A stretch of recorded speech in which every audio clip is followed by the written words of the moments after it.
Mahal, huwag mo nang isipin ang mga sinabi ng mama mo kanina ha.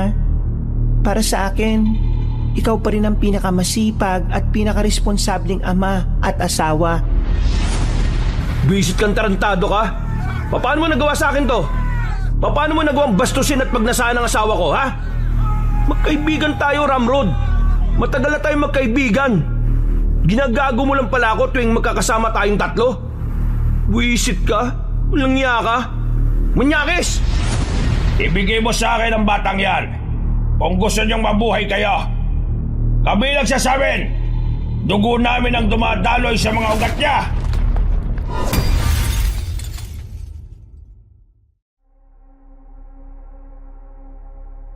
May mga tao na gusto na lang nating mabura sa ating buhay. Mga taong sana ay hindi na lang naging parte ng mga alaala natin. Mga taong inakala natin ay magiging tapat sa pagkakaibigan. Pero sa huli, kapahamakan pa pala ang ihahatid sa iyo. Pinagpalang araw Kabanong at sa lahat ng mga kabangers natin at mga kayanggaw. Ang kwentong ito ay hango sa totoong buhay. Ito ay tungkol sa pagkakaibigan na minsan nang nasira nang dahil sa isang matinding pagnanasa. Ito ang karanasan na talaga namang muntika ng makawasak sa aming pamilya. Isang kaganapan sa buhay ko na sana ay hindi na lang nangyari. Kung meron nga lang akong pagkakataon na ibalik ang oras, hindi na ako magdadalawang isip na burahin siya sa buhay namin. Ako po si Solen at ito ang aking kwento. Pero bago nating simulan ang kwentong handog ngayong araw, pakipindot na lang po ang subscribe button at pati na rin po ang like at huwag kalimutang mag-comment. Ang inyong suporta ay malaki ang may tutulong sa patuloy na paghatid namin ng magaganda at makabuluhang kwento. Maraming salamat po sa inyong lahat. At ngayon, sa ating pagpapatuloy.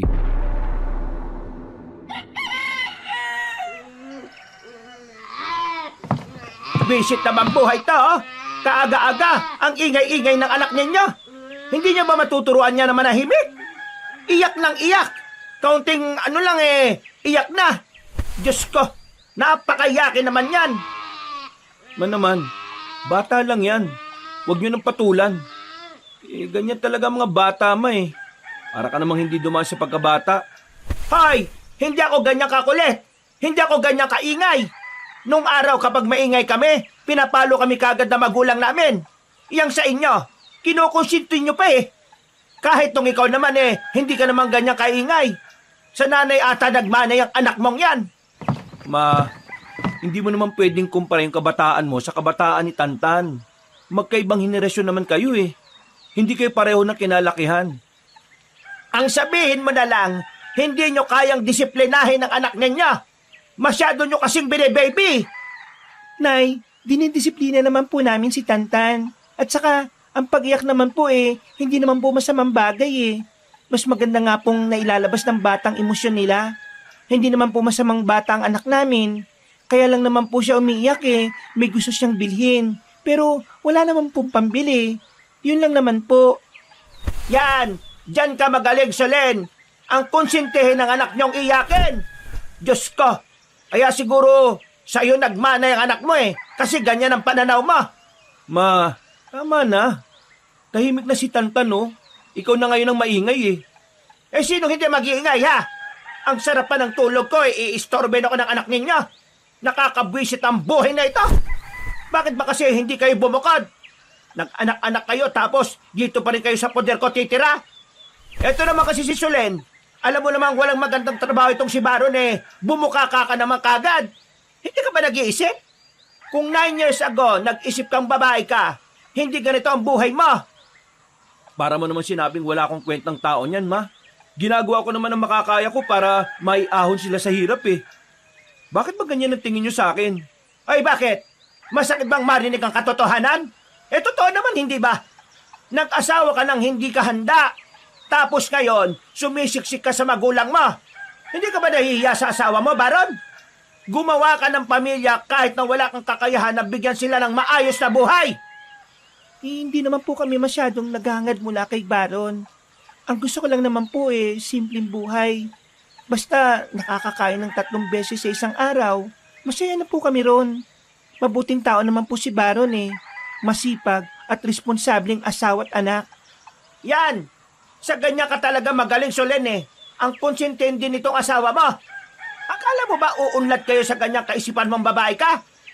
Huwag kang makontento sa kung ano lang ang kaya niyang ibigay. Dapat, palagi kang nagde-demand. Kasi karapatan yung mag-ina yon. Mag-isip ka nga. Ma, ano na naman ba tong ingay na to? Ang bira naman oh. Dinig na dinig ko yung boses mo sa labas eh. Eh paano kasi itong kuya mo? Sinisimula na naman ako. Buisit na buhay to oh. Patahimikin niyo yung anak niyo ha. Matutulog ako. Alam niyo pagod ako sa trabaho ko kaya umayos kayo. Napabuntong hininga na lamang ako, Kabanong. Tiningnan ko ang asawa kong si Baron. Lugmok ang mukha niya. Ramdam kong nasaktan siya sa mga sinabi ng nanay niya. Noon pa man kasi, mainit na ang dugo ng nanay niya sa kanya. Sa halip kasi na tapusin niya ang pag-aaral niya, ay inuna niya ako at ang anak namin. Pero kahit na kailan, hindi ko kailanman tiningnan sa mababang paraan si Baron. Para sa akin, siya ang pinakamasipag at pinakamasikap na asawa. Ang kaso nga lang, madaling tablan si Baron ng masasakit na salita, lalo na kung nagmumula ito sa sarili niyang ina. Ano bang nangyari doon kay Mama? Si Kuya, ayos lang ba yun? Hayaan mo na muna magpalamig ang kuya mo sa labas. Mamaya ayos na yon. Naingayan na naman yata siya kay Tantan eh. Oo, kasi itong si Tantan, nakakita na naman ng laruan kanina sa bayan. Wala namang pambili yung ama niya. Kaya yan, iyak ng iyak. Ay, ganun ba? Pagpasensya mo na si Mama ah. Wala na naman sigurong pera kaya mainit ang ulo eh. Naku, sanay na naman kami eh. Sa tagal na namin dito, parang kagat na lang ng langgam yun sa amin. Pero, hindi pa rin tama yun. Mamaya kapag gumising na si Mama, sige, kakausapin ko siya. Ay naku, wag na. Baka kayo naman ang mag-away ng mama mo. Akong bahala. Tumango na lang ako sa sinabi ni Binsoy. Mabuti na lang talaga at mabuting tao rin si Binsoy sa amin. Kahit na madalas kami nakakabala sa tulong nila, hindi pa rin nagbabago ang ugali niya. Mabait pa rin siya kay Baron. Mabilis na lumipas sa mga oras. Pinuntahan na rin namin ni Baron ang lupain kung saan kami gumagawa ng uling. Pag-uuling na rin kasi ang naging hanap buhay namin mula pa nang maliit pa si Tantan. Mahal, huwag mo nang isipin ang mga sinabi ng mama mo kanina ha. Para sa akin, ikaw pa rin ang pinakamasipag at pinakaresponsableng ama at asawa. Salamat naman, mahal ha. Pero naisip ko lang kasi na talagang sobra na magsalita si Mama sa akin eh. Kung makapagsalita din siya sa'yo, parang napakalaking pagkakamali na ako pinili mo. Samantalang nung siya nga, si Papa ang pinili niya kahit wala naman trabaho mula nung naging sila. Kaya nga intindihin na lang natin si Mama. Kasi ang nanay mo nang nagtrabaho mula noon hanggang ngayon eh. Kaya ayun, stress lang yun. Hindi dapat ganun. Mali yun eh. Huwag niyang idadamay ang ibang tao sa galit niya sa mundo. Pati anak natin na wala namang kamuwang-muwang sa mga hinaing niya, dinadamay niya. Pero huwag ka mag-alala, mahal. Kapag nakahanap ako ng mas magandang trabaho at nakapag-ipon na tayo, aalis tayo doon at bubukod tayo ng tirahan. Pero mahal, baka naman masyado mong pinupwersa ang sarili mo. Kalma lang ah. Magtiwala ka lang palagi sa sarili mo. Nakasuporta naman ako palagi sa iyo eh. Kaya nga, hindi ako nawawalan ng pag-asa eh. Kasi palagi ka nandyan para samaan ako sa lahat. Abi, oo naman. Kaya nga tayo naging mag-asawa, di ba? Oh, isaka na natin itong mga uling na ito at ang mailako na natin. Siguradong marami tayong benta nito kasi bukas pista na sa kabilang barangay.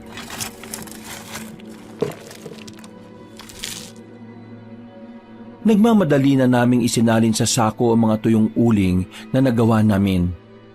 Napuno ang 4 na sako na dala namin. Pagkatapos, sinampan na namin yon sa kariton namin. Nang makapagpaalam na kay Tantan, sinimulan na rin namin ng asawa ko ang paglalako. Uling! Uling kayo dyan, uling!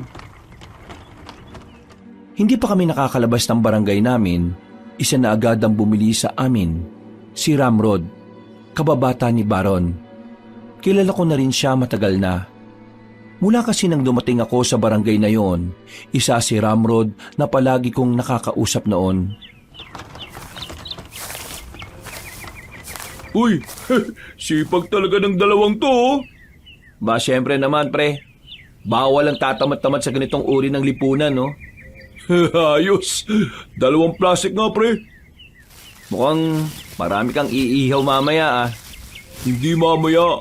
Bukas ka mo. O bakit? Dadalo ka ba sa pista ng Barangay 2 bukas? Oo eh. Naimbitahan ako nung nililigawan ko. Alam mo na, kailangan magpabango sa mga magulang niya. Sus, kayang-kaya mo naman yan eh. Ikaw pa ba? Matini ka sa mga babae. Uy, huwag kang ganyan ha. Baka mamaya maniwala si Solin. Baka mamaya wala nang ireto sa akin yung asawa mo. Hindi naman, grabe ka. Oh, eto. 2 plastic. O yan pre, sa'yo na sukli. Ha? Sigurado ka ba? Oo, mas maganda yung may tip kapag buena mano. Pampaswerte raw yan eh. Ayos. Sige, maraming salamat, pre. Nang iabot ko na kay Ramrod ang isa pang plastic, naramdaman kong nagdikit pa ang kamay namin. Ngumiti siya sa akin ng malapad. Ngumiti din naman ako sa kanya. Pero nang itaas niya ang kaliwang kilay niya, ay doon ako umiwas ng tingin. Umalis na rin kami kagad ni Baron. Paglingon ko, nakatingin pa sa akin si Ramrod at kumaway pa. Ngumiti na lang din ako sa kanya. Hindi ko na lang pinansin kung anuman ang nais niyang ipahiwatig. Nagpatuloy ang pag-ikot namin, Kabanong. Pagdating namin sa kabilang barangay, ang daming pumakyaw na mga uling namin. Hindi pa kami tumagal ng 1 oras doon, ubos na ang mga tinda naming uling. Oh, di ba? Bilis na ubos. Swerte talaga yung tip na binigay ni Ramrod no? Makakauwi na tayo na maaga ngayon. Bago tayo umuwi, daan muna tayo sa bayan. 1 sakay lang naman eh. Paano tong karito natin? Iwan na lang muna natin dito. Wala namang gagalaw niyan eh. Isa pa, kilala naman tayo rito. Balikan na lang natin. Bilhin lang natin yung laruan na gusto ni Tantan. Sige. Nang may mapadaan na tricycle, agad na rin namin yung pinara. Binili namin ang laruan na iniyakan ng anak namin. Pagkatapos ay agad na rin naman kaming bumalik. Masaya ang anak namin nang makita niyang daladala na namin ang gustong-gusto niya. Nagtatatalon pa siya sa tuwa. Papa, Mama, maraming salamat po Ang ganda po nitong aso na to Ingatan ko po ito. Mas maganda yan. Bigyan mo ng pangalan ng laruan mo na yan. Pangalan? Hindi ko po alam kung anong magandang pangalan Ibigay mo ang pangalan, Solidad. Di ba po pangalan yun ni Lola? Uy, Binsoy, para kang timang. Mamaya pag initan na naman ni Mama yan Biro lang, to naman Papangalanan ko na lang po siyang Brownie. Angas, pinag-isipan talaga. Brownie kasi brown.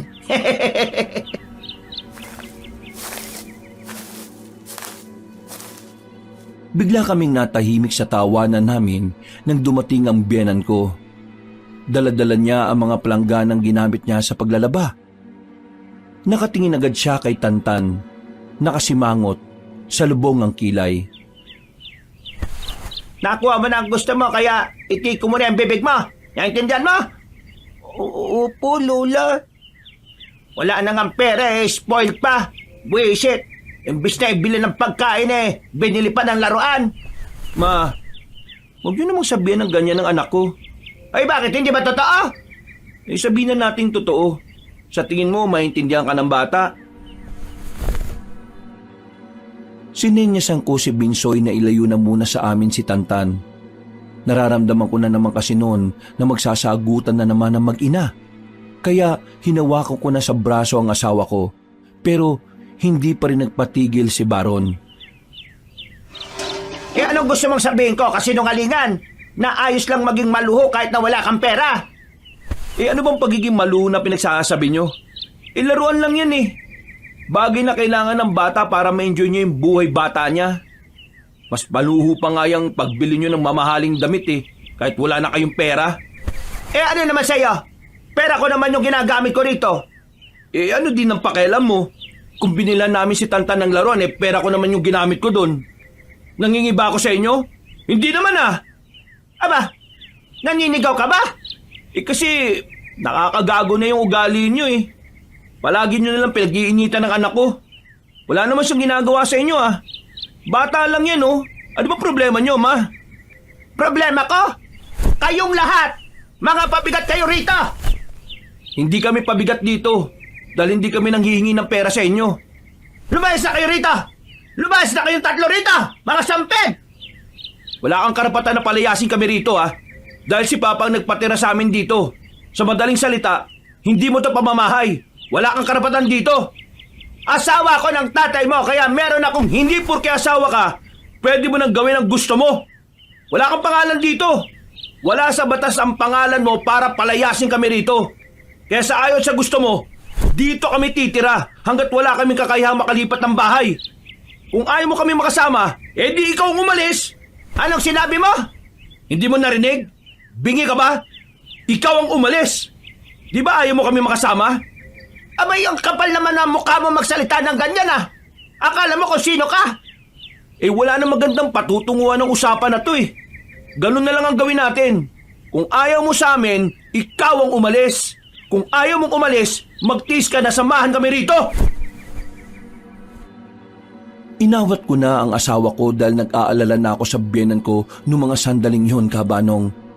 Para kasi siyang aatakihin sa puso. Pumasok na lang siya ng bahay at padabog na binagsak ang mga daladalang planggana. Mahal, tama na. Baka mamaya kung ano mangyari sa mama mo. Nakakainis na kasi siya eh. Pumasok na lang kami sa bahay. Hindi namin kasabay si Nanay Soledad sa hapunan ng gabing yon. Hinayaan na lang din namin na magpalamig ng ulo.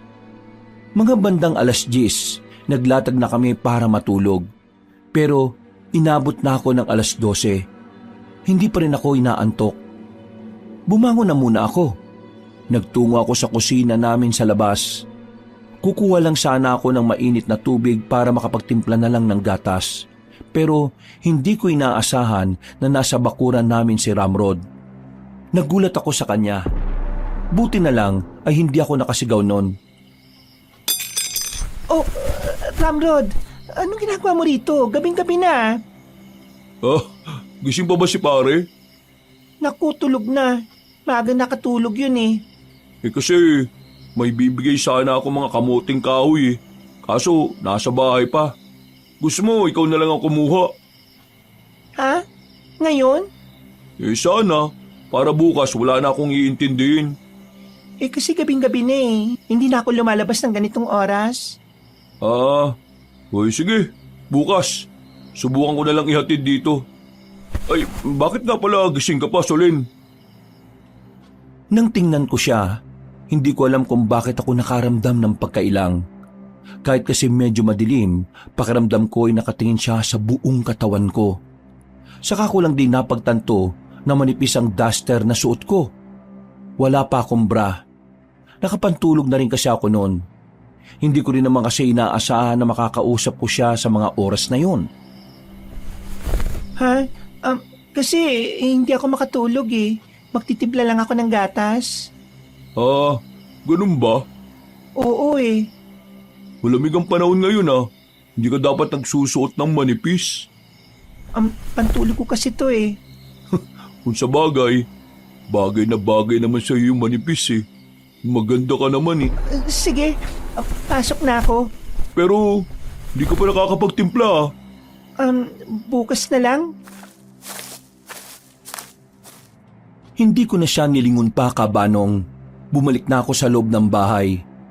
Bago ko isara ang pintuan, nakita ko pa siyang nakangiti sa akin na parabang may ibang gustong ipahiwatig. Nung oras na yon, hindi na talaga ako komportable. Hindi ko maiwasang hindi mag-isip ng kung ano-ano. Noon pa man kasi, naramdaman ko na talagang may pagnanasa sa akin si Ramrod. Hindi ko lang masabi-sabi sa asawa ko dahil natatakot akong baka masira ang pagkakaibigan nila. Nawala lang ang pagdududa ko sa kanya nung medyo naging maayos ang pakikitungo niya sa akin. Pero nung gabing yon, parang nagbalik ang pagkailang ko sa kanya. Bumalik ako sa higaan, pero hindi na ako nakatulog. Hindi na mawala-wala sa isipan ko si Ramrod. Kinikilabutan ako sa kanya. Nakakaramdam ako ng pagkabahala, pero pilit ko na lang inaalis yon sa isipan ko. Kinaumagahan, hindi na muna ako sumama sa asawa ko sa paglalako ng uling. Hindi kasi ako nakatulog na maayos. Pumayag naman siya at sinabing magpahinga na lang ako. Ayos ka lang? Ha? Oo naman. Bakit? Kanina pa kasi kita napapansing tulala eh. Inaantok ka pa ba? Matulog ka na muna. Ako nang bahala kay Tantan. Wala naman akong pasok eh. Hindi. Ayos lang ako. Mamayang hapon na lang siguro ako matutulog. Mamaya mag-aasikaso na rin naman ako ng tanghalian natin eh. Wala kang kote. Nanaginip ka ng aswang, no? Ha? Aswang? Hindi ah. Bakit mo naman natanong yan? Wala lang. Ako kasi, madalas ako managinip ng ganun dati eh. Tapos, pag nagigising ako, hindi na ako makatulog eh. Alam mo, Binsoy, matagal nang wala ang mga aswang. Matagal nang wala? Ibig sabihin, totoo talaga sila?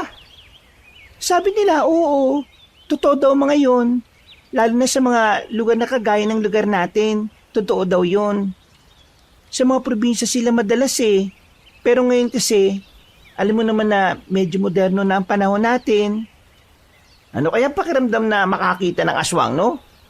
Nakakita ka na ba ng gano'n, ate? Hindi pa. Pero ang sabi sa akin ng lola ko, nakakakilabot daw ang itsura nila. Hindi mo papangaraping makita. Pabuti na lang talaga na wala na sila ngayon eh, no? Katatakutan talaga sila ng mga tao. Sandali lang Tulungan ko lang maligo si Tantan. Nagpaalam muna ako sa bayaw ko para asikasuhin ang anak ko. Pagkatapos kong paliguan si Tantan, agad na rin naman akong naghanda ng makakain namin. Naging payapa naman ang tanghaling yon. Hindi kasi namin kasama si Nanay Soledad. 3 lang kami sa hapagkainan. Bandang 1:00, nakaramdam na rin ako ng antok. At sa hindi ko inaasahang pagkakataon, biglang pumasok sa panaginip ko si Ramrod. Kaya kahit na 2 oras pa lang ang tulog ko, ay nagising na rin ako. Hinihingal ako. Kinakabahan. Wala akong ideya kung bakit hanggang sa pagtulog ko nakikita ko siya. Umiling-iling ako, Kabanong. Sa isip-isip ko, hindi ko dapat siya iniisip. Lumabas na lang ako ng bahay namin. Namitas na lang ako ng talbos ng kamote sa bakuran bilang paghahanda sa hapunan namin. Binsoy, si Ramrod ba kanina napadaan dito? Hindi naman bakit? Ang sabi niya kasi kagabi, may ihati ditong kamoting kahoy. Wala naman Hindi ko pa nga siya nakikita buong araw ganun ba? Mga bandang 5:00 ng hapon, nakauwi na rin ang asawa ko. May mga dala siyang pasalubong para sa anak namin. Ang kaso nga lang, napansin naming matamlay si Tantan. Kalaunan, hindi na rin normal ang temperatura ng katawan niya. Nag-alala kami sa kanya. Buti na lang, may natitira pa siyang gamot na maaari naming ipainom sa kanya. Nagpaambon ba yan kanina? Hindi naman, nasa loob lang naman siya ng bahay buong maghapon eh. Baka mamaya may nakain ng batang yan kaya nagkasakit eh. Hindi ko nga rin alam eh. Kanina naman kasi, ayos pa naman siya. Madaldal pa nga eh. Kakwentuhan pa nga ng kapatid mo eh. Di bale, painumin na lang natin ang gamot niya dyan. Noong mga sandaling yun, Kabanong, akala namin ay normal na lagnat lang ang dinadala ng anak namin. Kaya nagagawa pa namin siyang iwan kay Binsoy para makapaglako kami ng uling. Pero tuwing uuwi kami galing sa paglalako, palagi naming inaabutan ang anak namin na matamlay. Maglilimang araw na ang lagnat niya pero hindi pa rin nawawala. Nag-aalala na kami. Hindi rin namin siya madala sa ospital. Bukod sa wala namang kaming pera, wala rin namang masasakyan. Eh kung dali na kaya natin siya sa pagamutan, baka mamaya iba na yan eh. Nangangayayat ng anak natin oh. Ay naku, ang problema eh. Wala naman tayo masakyan. Maya-maya, biglang dumating si Binsoy. Oh, ano sabi ni Ramrod? Pwede ba nating mahiram yung truck nila? Hindi raw eh. Sira daw ang preno ng truck nila. Baka raw maaksidente pa tayo kapag ginamit natin. Sandali lang. Dito lang muna kayo. Kasi kasuhin niyo si Tantan ha. Hahanap lang ako ng mahihiram na masasakyan natin. Kapag nakahanap ako, padadala na natin siya sa ospital. Nagmamadaling umalis ang asawa ko, Kabanong, habang ako naman ay nasa tabi lang ng anak ko. Hindi mawala-wala ang pag-aalala ko sa kanya. Kitang-kita ko ang malaking pagbabago ng katawan niya. Malaki ang ipinahayat ni Tantan kahit 5 araw pa lang siyang nilalagnat. Ate, kung maghanap na lang kaya tayo ng albularyo. Sa kabilang barangay may albularyo doon eh. Matutulungan niya tayo para magamot si Tantan. Albularyo? Mapagkakatiwalaan ba yung mga yan? Eh di ba ang iba sa kanila manloloko lang ng pasyente? Kunwari, mapapagaling pero hindi naman pala. Yung albularyo sa kabilang barangay, mapagkakatiwalaan naman daw yun. Kasi kakilalo yun ng kaklase ko eh. Subukan lang natin. Baka lang naman maging epektibo eh. Kapag nakabalik na ang kuya mo, sabihin natin kaagad. Maya-maya pa, bumukas na naman ang pintuan. Ma, buti na lang dumating ka. May kilala ka bang merong sasakyan? Hindi pa rin kasi nagiging maayos si Tantan eh. Balak namin dalhin sa ospital. Nako, gastos na naman. Tinatanong kita kung may kakilala ka. Kung wala, huwag ka nalang magsalita kung wala kang may tutulong. Tingin mo ba may kakilala akong may sasakyan? Eh lahat ng kumari ko eh, mahihirap din. Mag-isip ka nga. Yan kasi, malikot kasi masyado yung batang yan eh, kaya nagkakasakit eh. Sinisi mo pa yung bata, ma? Parang hindi mo ito apo ah. Pumasok ka na nga lang sa kwarto mo. Wala ka nang may tulong dito. Kahit na naiinis ako sa biyenan ko noong mga sandaling yon, ay hindi ko na lang siya pinatulan. Inisip ko na lang ang anak ko. Wala rin naman akong mapapala kung makikipagtalo pa ako sa kanya. Maya-maya lang, bumalik na si Baron. Kasama niya si Ramrod. Nagtama agad ang paningin namin ni Ramrod, pero agad din naman akong nag-iwas ng tingin. Merong dala si Ramrod na botelya na ayon sa kanya makakatulong daw kay Tantan. Para saan naman yan? Ayos lang ba na ipainom yun sa anak natin, Baron? Kumari, huwag ka mag-alala. Itong dala-dala kong gamot, galing to sa albularyo ng taga-kabila. Mabisa talaga to. Pampawala ng trangkaso, lagnat. Mas mabilis itong umepekto sa mga bata. Magtiwala kayo. Ligtas tong inumin, no? Ang sabi rin naman sa akin ng tiyahin ko, talagang epektibo to eh. Dahil desperado na rin kaming mapagaling ang anak namin, Kabanong. Kahit na hindi namin alam kung anong mga sangkap ng nasa botelya, pumayag na lang din kami. Isang kutsara ang pinainom niya kay Tantan. Maya-maya pa, ay unti-unti na nga rin bumaba ang init ng katawan ng anak namin. Mahal, bumaba ng init na katawan niya. Pinagpapawisan na rin siya. Napangiti na lamang ang asawa ko nang ibalita ko yun sa kanila habang nasa bakuran silang tatlo. Halos 1 oras lang din ang hinintay namin, pero talagang may maganda ng progreso sa katawan ni Tantan. Diyos ko, buti naman. Kinabahan na ako kasi akala ko kung ano na nangyari kay Tantan eh. Paring Ramrod, maraming salamat talaga ah. Wala yun. Naano ko naman si Tantan eh. Parang anak ko na rin kumbaga.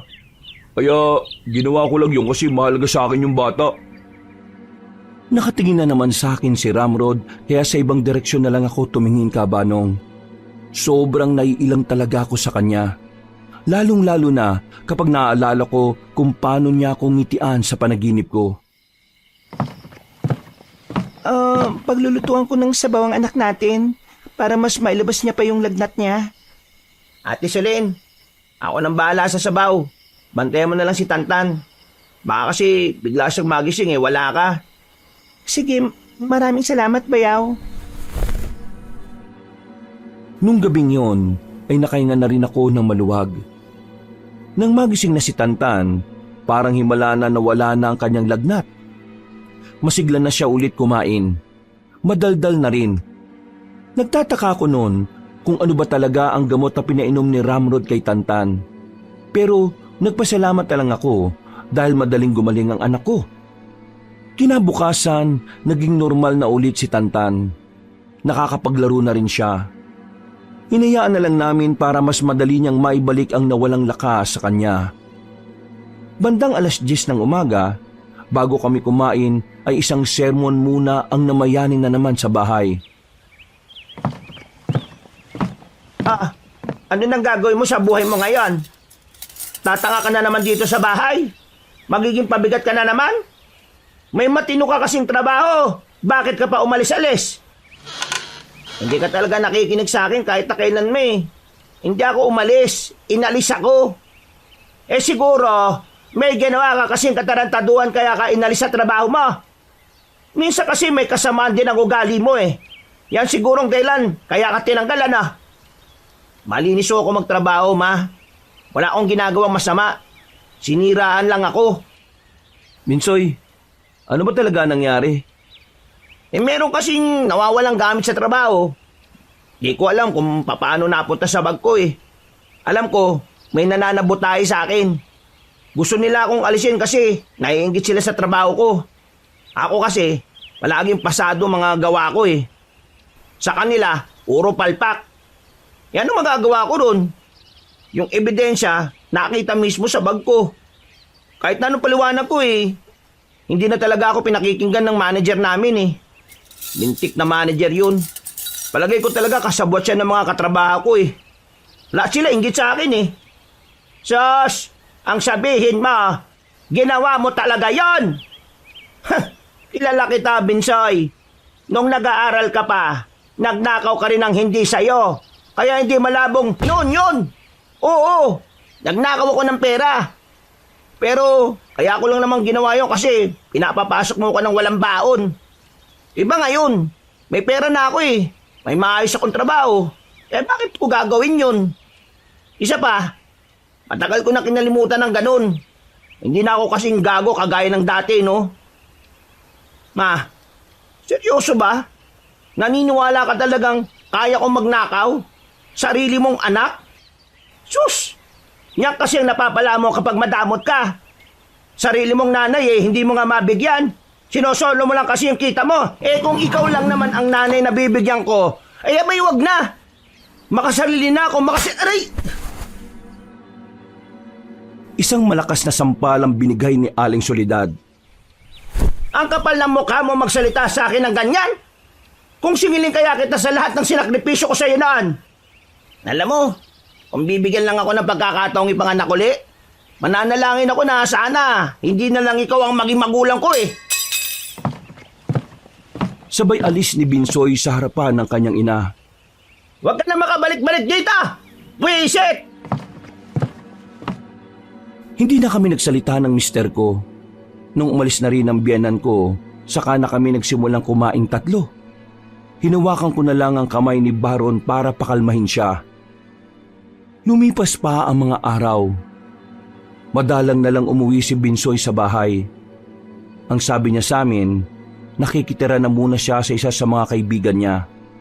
At dahil walang may iwan kay Tantan tuwing maglalako kami, mag-isa na lang munang naglalako ang asawa ko ng uling. Mahal, sensya na. Ako na munang bahala sa anak natin. Kapag naubos ng maaga tong mga uling, bibilang ko na lang kayo ng pagkain. Sigurado ka bang ayos lang na mag-isa ka? Oo naman, no? Bakit naman hindi? Ginagawa ko naman to para sa inyo eh. Nag-aalala lang ako sa'yo. Baka kasi napapagod ka na. Hindi ako mapapagod basta para sa inyong dalawa ni Tantan. Sa ngayon, kailangan na muna natin magtiis. Magiging maayos din naman ang lahat, mahal. O sige, ingat ka ah. Nung umagang yun ay naging abala lang ako sa pag-aasikaso ng anak ko. Mabuti na lang bandang alauna, nakatulog na rin si Tantan. Mag-isa na lang akong gising sa bahay. Pagtingin ko sa ulap ay parang nagbabadya ang ulan. Naisip ko kagad si Baron. Naku, paano si Baron nito kapag umulan? Papasok na sana ako sa kwarto nang biglang merong kumatok. Wala naman akong inaasahan na darating ng oras na yon, kaya hindi ko alam kung sino. Sa kuryosidad, sinilip ko siya sa bintana. Nakita ko si Ramrod. Bigla na lang akong kinabahan, Kabanong. Hindi ko alam kung paano ko siya papaalisin nang hindi siya napapahiya. Palakas ng palakas ang katok niya. Maya-maya pa, natagpuan ko na lang ang sarili kong nasa harapan na ng pintuan. Binuksan ko yun at bumungad siya sa aking nakangiti. May dala-dala siyang supot ng prutas. Ramrod, anong ginagawa mo rito? Nandito ako para dala ng inaanak ko ng mga prutas. Maraming salamat ah. Pero wala rito si Baron eh. Hindi naman si Baron ang pinunta ko rito eh. Ang inaanak ko. At siyempre, ikaw na rin. Ha?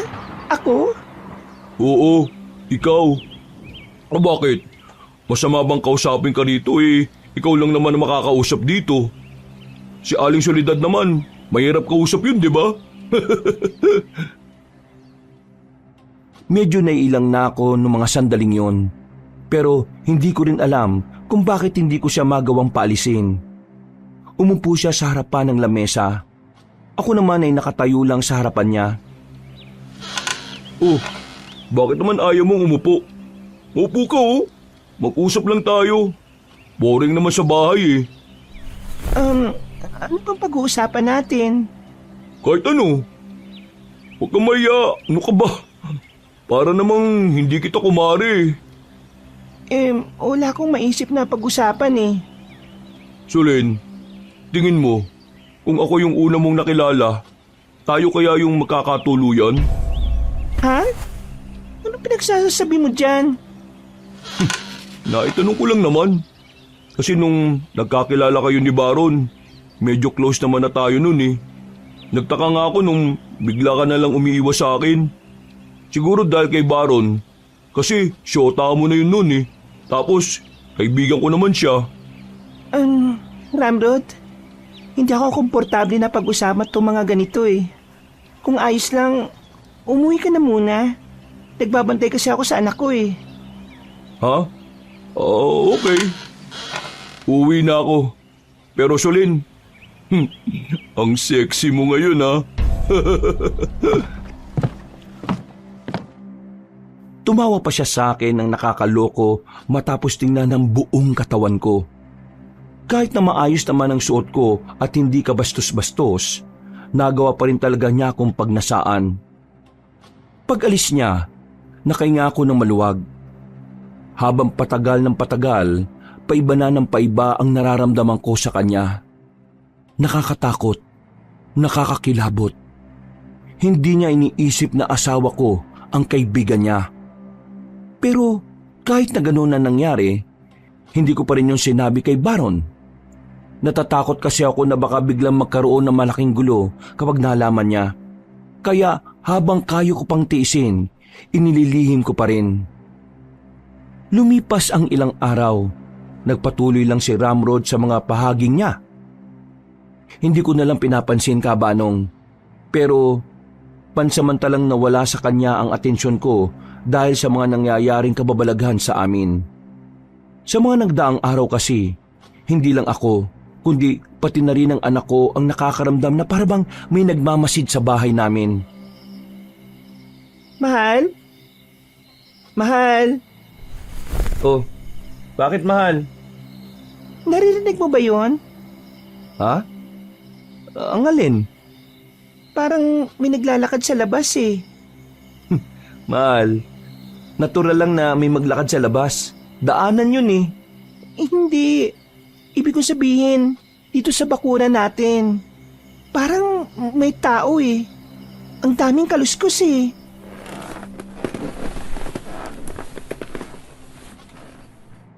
Bumangon kaming dalawa ni Baron. Sandali kaming nakiramdam. Maging siya ay narinig na rin yun, kaya napaisip na rin siya kung anong meron. Kinuha na niya ang itak sa gilid ng pintuan. Dito ka lang ha. Lalabas ako. Wag. Baka mamaya kung ano yan eh. Hindi. Ayos lang ako. Kailangan natin malaman kung ano yan. Delikado. Mag-iingat ka ah. O sige, akong bahala. Sumilip si Baron sa labas, pero pagtingin niya roon, wala naman siyang nakitang kahit na ano. Bumalik siya sa bahay na dismayado ang muka. Mahal, hindi kaya guni-guni lang natin yon? Mga pusang itim lang naman ang nakita ko ron eh. Pero mahal, ilang gabi ko nang nararamdaman to eh.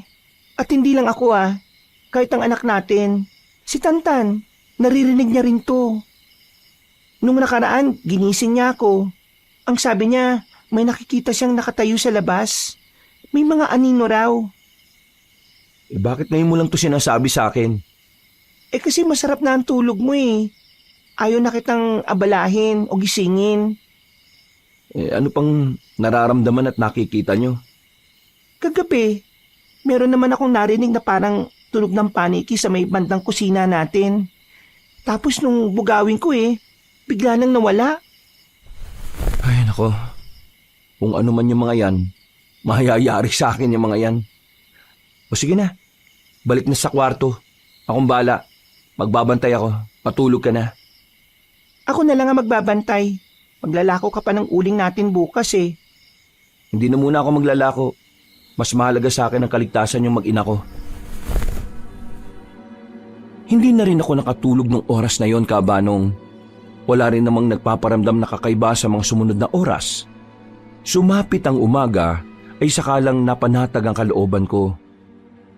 Dahil sa pangyayaring yon, mas maaga nang umuwi ng bahay ang asawa ko. Sabi kasi ni Baron, mas mainam kung kasama namin siya sa bahay kapag kumagat na ang dilim. Bagay na nagpagaan kahit papaano ng kalooban ko. Hindi ko rin kasi naman maaasahan ang biyenang ko. Kahit kasi kasama namin yung sa bahay, ay wala naman siyang pakialam sa amin. Isang gabi, magkakasabay kaming kumain ng hapunan. Kakaiba ang gabing yon dahil kumpleto kami. Himalang, hindi nagtatalo ang biyenan ko at bayaw ko. Tahimik lang, payapa. Pero ramdam ko ang tensyon sa pagitan nilang dalawa. Papa, meron po akong nakitang lalaki nung nakaraan. Sa may gilid po ng bahay natin. Namumula po yung mga mata niya tapos kulubot po yung mukha niya. Ano po yung Papa? Napatigil kami sa pagmuya ng mga sandaling yun, Kabanong. Lahat kami napaisip sa sinabi ni Tantan. Ang biyenan ko naman ay sumalubong agad ng kilay. Parang iritang-irita siya sa naririnig niya. Hay, ikaw Tantan. tigil-tigilan mo na kasi kakabasa mo ng comics na dala nitong tiyuhin mo. Kung ano-ano lang yung pinagsasasabi mo eh. Totoo naman po talaga ang sinasabi ko eh. May nakita po talaga ako, Lola. Wala ka na ba talagang ibang gagawin kundi bigyan ng problema tong pamilyang ito? Ma, magdahan-dahan ka naman sa pananalita mo. Hindi matanda ka usap mo. Totoo pong sinasabi ni Tantan. Ay nako, ginatungan pa ng siraulong ina. Kuya, ate, ano yung sinasabi nyo? Nitong mga nakarang araw nararamdaman namin tuwing madaling araw, parang may umaaligid sa bahay. May mga kaluskos, may mga kakaibang tunog. Tapos nung nakaraan nakakita si Tantan ng lalaki. Yun nga yung sinasabi niya. Buntis ka ba? Ha? Ako buntis? Hindi ah. Bakit mo naman naitanong? Baka kasi inaaswang kayo. Baka buntis ka lang naman. Hindi ako buntis, no?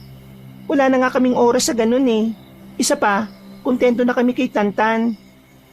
Nako, kunwari pa. Sabihin nyo na kung buntis ka.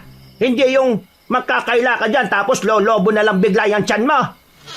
Nay, hindi nga po. Eh kung hindi, bakit may mga kaswang dito? Wala pang kasiguraduhan na aswang nga yun, Ma. Kaya wag na muna kayong mag-isip ng kung ano-ano. Yung mga sinasabi nyo, wala namang may tutulong Kuya, gusto niyo bang tumawag na ako ng albularyo para malaman natin kung ano ba talaga nangyayari dito? Bakit? May kilala ka ba? Sa Barangay 2 meron.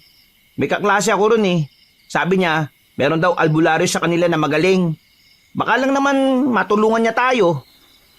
O sige, mamayang hapon, puntahan natin.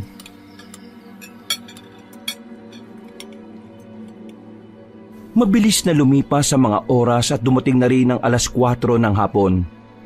Isinama na rin namin si Tantan dahil walang magbabantay sa kanya. Isa pa, kami ang kailangang makausap ng albularyo dahil kami ang unang nakaramdam ng mga kakaiba sa bakura namin. Naglakad kami patungo sa Barangay 2, pero nang dumating kami ron, hindi namin inabutan ng albularyo. Ang sabi sa amin ng mga kalugar ng albularyo, minsanan lang daw umuwi ang matandang lalaki. Sa isang linggo, 1 beses lang daw dumadalaw sa bahay. Marami daw kasi yung ginagamot sa ibang lugar. Pasensya na kuya. Hindi ko alam na madalas palang wala yung albularyo na yun. Ayos lang. Ang mahalaga alam na natin ang pangalan niya. At iniwan naman natin yung address natin sa pintuan niya. Para sakaling bumalik siya, mapuntahan niya tayo. Papa, ano po bang nangyayari? Natatakot po ako Anak, huwag ka mag-alala. Nandito lang kami para protektahan kayo ng mama mo. Kung ano man ang nakita mo, yari sa akin yun kapag ako nakakita sa kanya.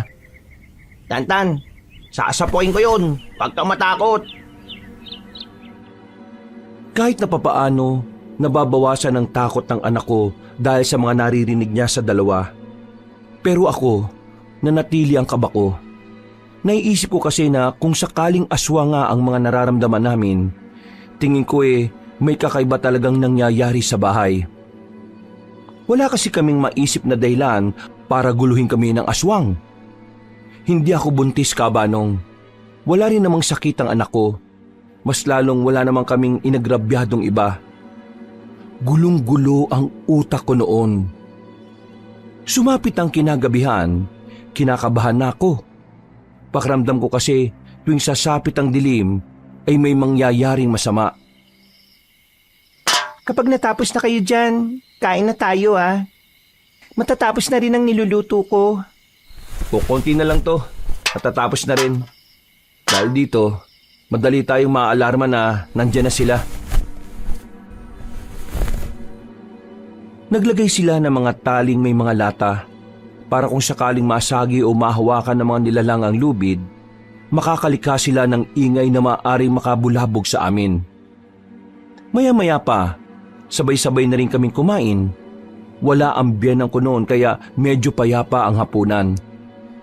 Pagkatapos, si Binsoy na ang nagkusang loob na hugasan ng mga plato. Dakong 9:00 ng gabi, tahimik na ang buong paligid. Hindi pa namin pinatay ang ilaw sa bahay dahil hinihintay pa naming makauwi ang biyanang ko.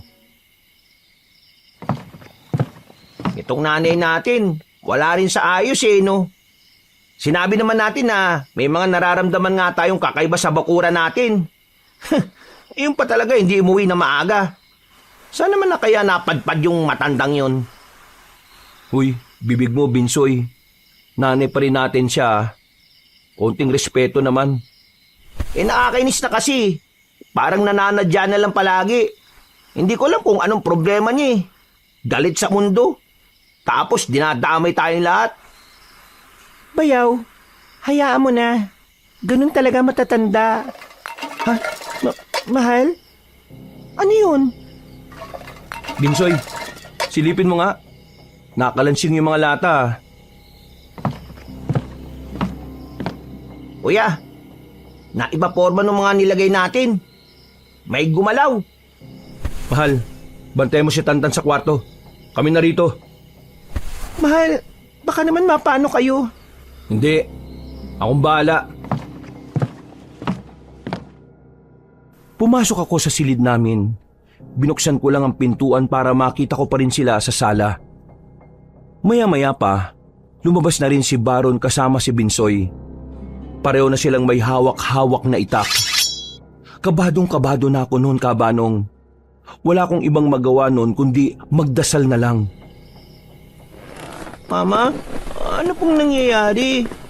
Anak, dito lang tayo Sila papa mo nasa labas. May tinitingnan lang sila ron. Mama, mga aswang po ba yun? Hindi pa natin sigurado anak Basta, dito lang si mama. Hindi kita iiwan dito. Kuya, nandito sila. Mga aswang nga! Narinig na lang namin na parang may mga hayop na umaangil sa labas. Kasunod noon ay ang pagmumura ng asawa ko at ni Binsoy. Hinahamon nila ang mga aswang. Hindi sila nagpapakita ng kahit na kaunting takot. Mga salot kayo! Ano? Sige! Lumapit kayo! Papatayin namin kayo! Ano bang kailangan nyo? Umalis kayo rito! Walang buntis dito! Mama, sila papa po. Baka po mapahamak po sila papa. Sinama ko si Tantan sa sala. Sumilip ako sa labas. Nakita ko sa gilid sa labas ng bakuran namin, naroroon ang 4 na lalaking kakaiba ang mga anyo. Namumula ang mga mata nila. Maitim ang balat at mahaba at sabog ang buhok. Mahal, pumasok na kayo rito, Diyos ko! Pero kahit na anong sigaw ko, hindi sila umaalis doon. Hinarap pa rin nila ang aswang. Nagagawa pa nga nila yung hamunin. Para akong hihimatayin sa sobrang kabako, Kabanong. Lalo na kapag naririnig ko ang pag-angil ng mga aswang. Para kasing gigil na gigil rin sila kay Baron at Binsoy. Kalaunan, umalis na rin ang mga aswang, lalo na mabulabog na rin ang ibang kabahayan. Nagmamadali ang mga yon na tumakbo.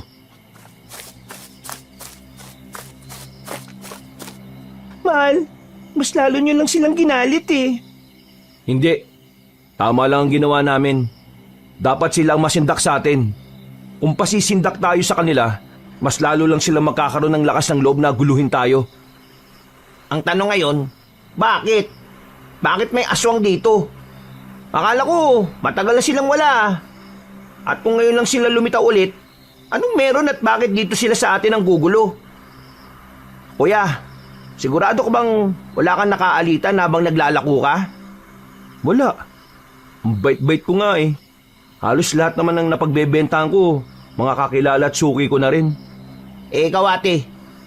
Mas lalo namang wala ko nakaalitan. Hindi na nga ako halos nalabas ng bahay Tingin ko talaga, may nangyayaring hindi natin alam Albularyo lang talaga makakasagot nito. May naisip ako na paraan para tigilan na tayo ng mga lintik na yan. Mahal, anong gagawin mo? Makikiusap muna ako kay paring Ramrod na bukas ng gabi, baka pwedeng dun muna kayo ni Tantan. Tapos dito, hihintayin namin silang dumating. Dito namin sila tutugisin. Ha? Bakit naman kay Ramrod pa? Mahal, hindi pwedeng narito kayo bukas ng gabi. Sigurado na babalik ang mga yon ng mas marami sila. Kaya gagawa namin ni Binsoy ng paraan. Kakausapin ko na rin yung ibang tropa. Dito kami bukas. Bubulagayin namin sila. Pero mahal, nakakaya naman kay Ramrod. Mga abala pa kami. Hindi naman ibang tao si Ramrod sa atin, mahal. Isa pa, ninong siya ni Tantan. Para din naman ito sa kaligtasan nyo eh. Hindi natin alam kung sino sa inyong dalawa ng anak natin ang pakay ng mga aswang na yon. Pero mahal, makinig ka na lang. Mapapahama kayo kapag nandito pa rin kayo sa bahay bukas ng gabi. Ate, magtiwala ka na lang kay kuya. Noong mga sandaling yun, Kabanong, gustong-gusto ko nang sabihin ng dahilan kung bakit ayaw kong pumunta sa bahay ni Ramrod. Pero naisip ko na rin kung sasabihin ko, baka mas lalo lang gumulo ang sitwasyon. Kaya kahit natatakot ako at hindi ako komportable sa presensya ng lalaking yon, pumayag na lang din ako. Kinabukasan, dumalo na naman sa bahay si Ramrod nang malaman niya ang nangyari. Agad naman siyang pumayag na makiusap sa kanya ang asawa ko. Yung tingin at ngiti niya sa akin, parang sinasabi niya na sobrang pabor kung naroon kami sa kanila. Para hindi ako mabahala, inisip ko na lang na para naman yon sa anak namin. Wala ang biyenan ko sa bahay. Sabi ng tiyahin ni Baron, sa susunod na Lunes pa raw ang balik nun. Ni hindi man lang nagpaalam na maayos sa dalawang anak. Pero mas pabor kay Baron at Binsoy dahil kami na lang ang iintindihin nila. Mahal, talaga bang kay Ramrod na muna kami? Oo nga. Buti nga pumayag agad si paring Ramrod eh. Mas ligtas ka ron kaysa dito. Kahoy lang ang bahay natin eh. Madaling masira ng mga aswang. Doon hindi. Simentado kasi bahay niya. Mga bandang 5:00 ng hapon, doon na kayo ah. Para hindi malaman ng mga aswang na umalis kayo. Eh yung albularyo ba? Anong balita? Wala pa rin eh. Hindi pa rin nakakabalik ng bahay niya. Hindi lang dahil sa aswang kaya ako kinakabahan ng mga sandaling yun, Kabanong. Kabado rin ako sa ideyang makakasama ko si Ramrod sa iisang bubong. Sa pagkakaalam ko, siya lang mag-isa sa bahay niya. Bagay na kinababahala ko. Alam at ramdam ko kasi na meron siyang pagnanasa sa akin. Pero kinailangan kong tiisin yun para hindi ako makaabala sa mga pinaplano nila. Sumapit ang 5:00 ng hapon. Hinatid na kami ni Baron sa bahay ni Ramrod. Ang lapad ng ngiti niya. Parang tuwang-tuwa siya na doon kami tutuloy. Pare, ngayong gabi lang naman eh. Ikaw na munang bahala sa mag-ina ko ah. Oo naman oh. Ako na munang bahala sa kanila. Wala kang dapat ipag-alala. Ligtas sila rito. Maraming salamat pre ah. O mahal, kailangan na namin makabalik. Papatayin namin yung mga lintik na aswang na yun. Mag-iingat kayo, mahal ah. Tantan, papakabait ka sa ninong mo ah. Opo, Papa. Nang maglakad na palayo sila Baron, parang bawat hakbang nila ay siyang nagpapalala ng kaba ko. Pagtingin ko kay Ramrod, nakangiti na naman siya sa akin. Hindi ko magawang tagalan ng pagtingin sa mukha niya. Kinakabahan ako sa kanya. Pakiramdam ko kasi, anumang oras ay babastusin niya ako. Pakiramdam ko, mas malakas ang loob niya dahil nasa loob kami ng bahay niya. Bandang 8:00 na ng gabi, hindi pa rin kami sinusundo ni Baron. Nakatulog na ang anak ko sa bakanting kwarto na inilaan sa amin ni Ramrod. Habang ako naman, abalang naguhugas sa kusina ng mga pinggan na pinagkainan namin. Napatigil lang ako nang maramdaman kong may nanunood sa akin. Ang sipag mo naman, Solin. Kaya siguro, mahal na mahal ka ni kumpare. Hindi ko siya sinagot. Tuloy-tuloy lang ako sa ginagawa ko. Hindi ko kayang titigan siya lalo na't mas malakas ang loob niya noong mga sandaling yon. Maganda na. sexy, masipag, at higit sa lahat, malakas ang apil. Ang swerte ni paring Baron. Kahit ako rin mababaliw eh. Pero kakaiba rin pala talaga pakiramdam na makasama ka sa iisang bahay no? Parang misis na kita. Ramrod, nakakabastos na yung mga sinasabi mo ha. Kung pwede lang, iwanan mo na lang ako rito. Uy, teka. Paano namang nakakabastos? Ipinupuri lang naman kita. Totoo naman di ba ang sinasabi ko? Maganda ka, sexy, masipag, at malakas ang apil. Oh, anong masama namang sinabi ko, Aber? Kaibigan mo ang asawa ko. Ninong ka ng anak ko. Hindi tama na nagsasabi ka sa akin ng ganyan at tayong dalawa lang dito. Iba rin ang tono ng pananalita mo eh. Hindi magandang pakinggan, Ramrod. Okay, sige. Pasensya na. Gusto ko lang namang malaman mo na na-appreciate ko yung kagaya mo eh. Hindi na kailangan. Ang kailangan ko kapayapaan. Oo, utang na loob namin na nandito kami ngayon. Pero sana, wag mo kong bastusin dahil lang nagagandahan ka sa akin. Alalahanin mo, Ramrod ah, magkaibigan kayo ni Baron. Masisira ang pagkakaibigan nyo kapag nalaman niyang ginaganito mo ko. Hahayaan mo bang masirang pagkakaibigan namin? Di ba hindi naman? Kasi hindi kaya ng konsensya mo. Sa sinabi niyang yun, Kabanong, ay para akong na-corner. Hindi ko alam kung papaano nalaman niya na totoong ayaw kong makasira ng pagkakaibigan. At ang bagay na yon, tingin ko ay gagamitin niya sa akin para lalong hindi ako makapagsumbong. Maya-maya, naramdaman ko na lang na nasa likuran ko na siya. Unti-unting dumidikit ang katawan niya sa likod ko at naramdaman ko ang baba niya na nakapatong sa balikat ko. Kinilabutan ako, Kabanong. Parang mas natakot pa ako doon kaysa sa nagpaparamdam ng mga aswang. Sulin, tayong dalawa lang ang narito. Walang makakaalam. Walang makakakita. Tulog yung bata oh. Abala sila paret, bayaw ko. Kung pwede, subukan lang natin. Kahit isa lang. Kapag nagustuhan mo, edi ulit-ulitin na natin. Lumayo ka nga sa akin. Nakakadiri ka. Ha? Bakit naman nakakadiri? Di ba, normal lang naman na ginagawa yun? Normal? Eh hindi naman kita asawa eh. Anong normal na pinagsasabi mo? Kilabutan ka nga, Ramrod. Magkakilala naman tayo ah. Kumari kita, kumpare mo ko. Kumbaga, gagawin lang naman natin to parang katuwaan lang. Ganun. Papaliw ka na. Tuyo na yata ang utak mo eh, siraulo. Alis na kami rito. Bahala ka na sa buhay mo. Oo, saan ka pupunta? Bitiwan mo nga ako. Di ka pwedeng umalis dito dahil mapapahama kayo. Mas pipiliin kong makain kami ng aswang kaysa makasama ka. Pambira ka naman.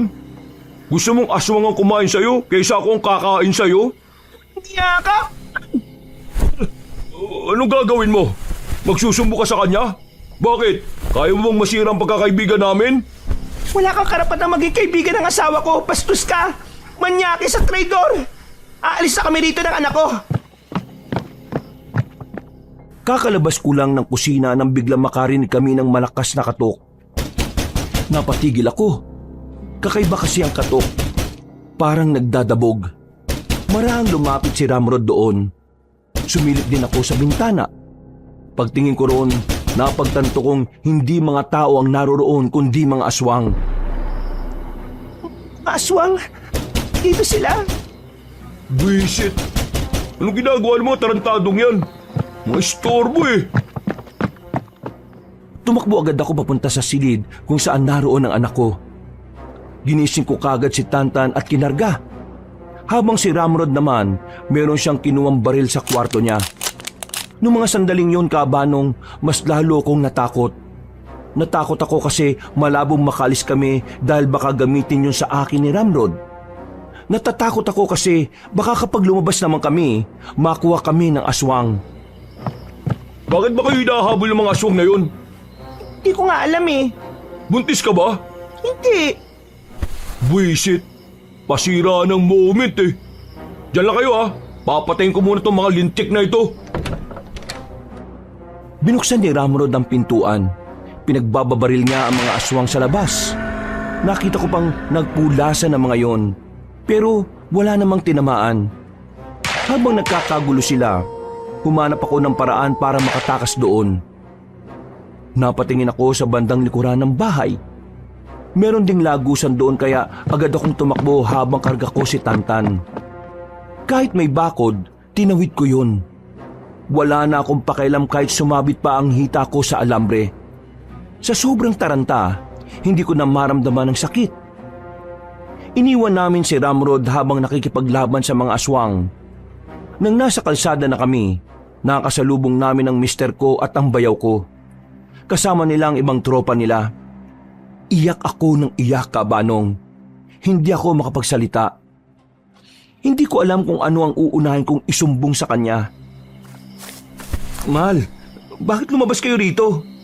Bayaw, yung mga aswang, naroon sa bahay ni Ramrod Buisit, nautakan tayo Sige na Bayaw, kami nang bahala. Unahin mo ang mag-ina mo. Kinuha kami ng asawa ko. Dinala niya kami sa bakura ng isa niyang tropa na pumayag na dun muna kami. Mahal, ligtas na kayo rito. Kalma ka na Si Tantan, nag-aalala ako sa inyo Mama, huwag ka na po umiyak. Mahal, pwede bang dali mo muna sa loob ang anak natin? May sasabihin lang akong mahalaga. Ha? Oo sige. Tantan, pasok ka muna sa loob. May pag-uusapan lang kami ng mama mo. Pero hindi po natin bahay yan Sige na anak, saglit lang. Pwede ka naman dyan Bahay yan ng kaibigan namin.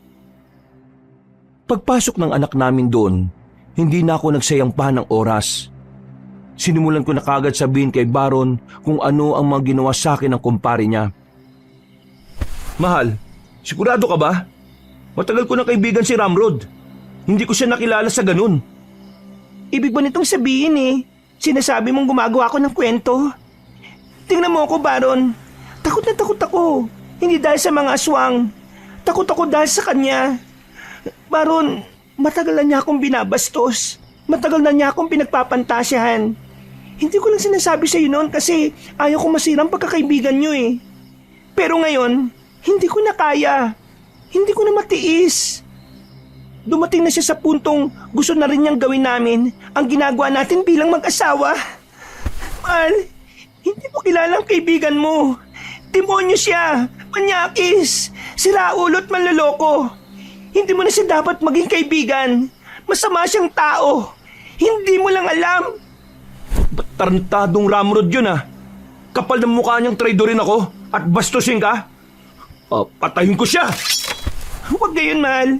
Pakiusap. Delikadong tao si Ramrod. Meron siyang baril. At parang sanay na sanay siyang gamitin yun Sinabi ko sa iyo kasi tingin ko, dapat alam mo na rin ito. Pero, wag ngayon. Kami na munang intindihin mo. Huminga siya ng malalim. Nagpipigil siya ng galit niya. Napansin ko ring maigpit ang hawak niya sa itak na dala niya. Niyakap ko na lang siya para kahit papaano ay kumalma siya. Ano pang ginawa niya sa'yo? Wala na. Hinawakan niya ako. Yun lang. Pasalamat ko na lang dumating yung mga aswang Kasi kung hindi, baka natuloy na niya yung gusto niyang gawin sa akin. Ay, nako. Pasensya ka na, mahal Ang tagal ng panahon na ginagawa sa ito ni Ramrod pero hindi ko man lang nahahalata.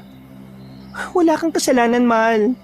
Alam kong masyado ka lang abala sa pagkayod para sa amin. Pero ngayon, alam mo na, panatag na ang kalooban ko dahil alam kong hindi mo nahahayaan na mangyari pa yon. Ang isipin mo muna ngayon ay kung bakit kami sinusundan ng aswang. Doon na muna kami nagpalipas ng oras. Mga ilang sandali lang, dumating na rin si Binsoy. Napalayas nila ang mga aswang pero wala na rin daw doon si Ramrod. Hindi na nila nakita kung saan nagpunta. Ganun pa man, nagpapasalamat na lang kami na walang nasaktan na kahit isa sa kanila. Ang sabi pa ni Binsoy, kusang umalis sa mga aswang nang makitang marami ng tao ang tumutugi sa kanila. Takot ang mga aswang kapag mas maraming kumakalaban sa kanila. Eh sa susunod, mas magandang sama-sama tayo ulit. Baka matakot na silang lumapit sa atin. Pero wag tayong makampante ha. Anumang oras, dapat lagi tayong handa. Lalo na ngayon, hindi pa natin alam ang dahilan kung bakit sila nanggugulo. Bumuntong hininga na lang ako. Pero kahit na papaano, nabawasan na rin ang kaba ko nung gabing yon, Kabanong. Pero hindi pa rin talaga nawawala sa isipan ko ang mga nangyari. Kinaumagahan, agad na kumalat sa lugar namin ang mga nangyari. Marami na ang nakaalam na ginugulo kami ng mga aswang. Kahit na papaano, nakakuha kami ng simpatya sa mga kalugar namin. May mangilan-ngilan pang nag-alok ng tulong para samahan ng asawa at bayaw ko na tugisin ng mga aswang. Nakabuo sila ng grupo. Halos buong araw nilang pinag-usapan kung paano papatayin ang mga aswang. Bandang hapon, nakauwi na rin sila sa bahay matapos makipag-usap sa taong bayan. Tarantado pala yung ramrod na yan, kuya eh, ano? Ano? Biray na natin. Bastos pala yung siraulo na yan. Kahit si Binsoy, galit na galit din nang malaman ang ginawa sa akin ni Ramrod. Para din siyang nagliliyab sa galit. Hindi ko rin naman siya masisisi dahil talagang parang kapatid na rin ang turing niya sa akin. Kapag nakita ko yung gagong yon, hindi ako magdadalawang isip na basagin yung mukha niya. Mahal, Binsoy, kalmayin niyo lang ang sarili niyo. Armado yung taong yun eh. Mag-ingat kayo sa kanya, may baril siya. Wala akong pakialam kung armado siya. Huwag niya lang bibitiwan yung baril niya kasi kung hindi, lulumpuhin ko talaga siya. Pupunuin ko ng pasa yung pagmumukha ng siraulong yun. Pati nga lang alam, sisipain ko. Pero, wag na muna natin siyang intindihin. Mas unahin natin ang gagawin natin mamayang gabi. Sa nangyari nung nakaraan, malakas ang kutob kong babalik sila ng mas marami. Huminga ng malalim ang mister ko. Baka sa mukha niya ang pagkagigil sa mga aswang kahit na hindi niya sabihin. Nung hapon na yon, sandali ko muna silang pinagpahinga. Pinaglutuan ko sila ng merienda. Para kahit na papaano ay maging kalmado naman ang kanilang kalooban. Habang nasa bakuran kami, may biglang dumating na matandang lalaki. Meron siyang daladalang tungkod. Maraming nakasabit na mga kwinta sa leeg niya. May mga tattoo rin siya sa braso na kung ano-anong simbolo. Hindi rin magpapahuli ang dalawang hikaw niya na bilog na kasing laki ng ilalim ng baso. Binsoy, tanong mo nga kung anong kailangan niya. Magandang hapon po. Ano pong kailangan nyo? Ay, hindi ba kayo ang may kailangan sa akin? Sino ba kayo? Ako yung makakatulong sa inyo tungkol sa mga aswang. Nagkatinginan kaming tatlo. Agad na binuksan ni Baron ng gate nang mapagtanto naming yun na ang albularyong hinihintay namin. Pinaupo namin siya at pinaghandaan ng kape. Pangiti-ngiti pa siya habang sinusuyod ng tingin ang buong paligid. Nabalita ako sa aking mga kalugar na nakailang balik kayo sa bahay ko. Ay, pasensya na at ako ilang araw na hindi nakauwi eh. Gawa na rin ng marami akong ginagamot sa ibang lugar. Pero ngayon, sige, ikwento nyo sa akin ang nangyari. Kailan nagsimula ang problema nyo sa aswang? Mula nang gumaling ang anak namin sa ilang araw na lagnat, bigla na lang kaming nakaramdam ng kakaiba sa paligid namin. Nung una, ang anak ko, may nararamdaman daw siyang parang may nagmamasid sa bakuran namin. Dumating sa puntong may nakita na siyang lalaki na nakakatakot daw ang itsura. Tapos ako naman ang sumunod na nakaramdam. Lagi ko nang naririnig yung mga lakad nila, pati na rin may mga bulungan. Nung una akala ko sa kabilang bakuran yun eh, pero kalaunan, napagtanto ko na dito sa bakuran namin yun nagmumula.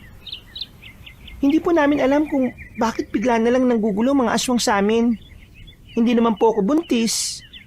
Magaling na rin po ang anak namin kaya malabong anak namin ang dahilan para aswangin. Lalapitan ka ng mga aswang sa maraming dahilan. pwedeng may atraso ka. Pwedeng natitipuhan ka. Pwedeng may gusto silang bawiin. Pwede rin namang meron silang naaamoy na dugo na kagaya ng sa kanila. Po? Ano pong ibig niyong sabihin, Mang Ruben? Sino sa inyo ang may ininom na kakaibang inumin nitong mga nakaraang araw? Sa amin, wala naman po. Pero nung nagkasakit po yung anak namin, ang kumpare po namin, meron siyang ibinigay na gamot para ipainom sa anak namin. Naging maayos naman po yung kalagayan ng anak namin nung ininom niya yun. Nasa inyo pa ba yung lalagyan ng ininom niya? Kung oo, akin na, patingin ako.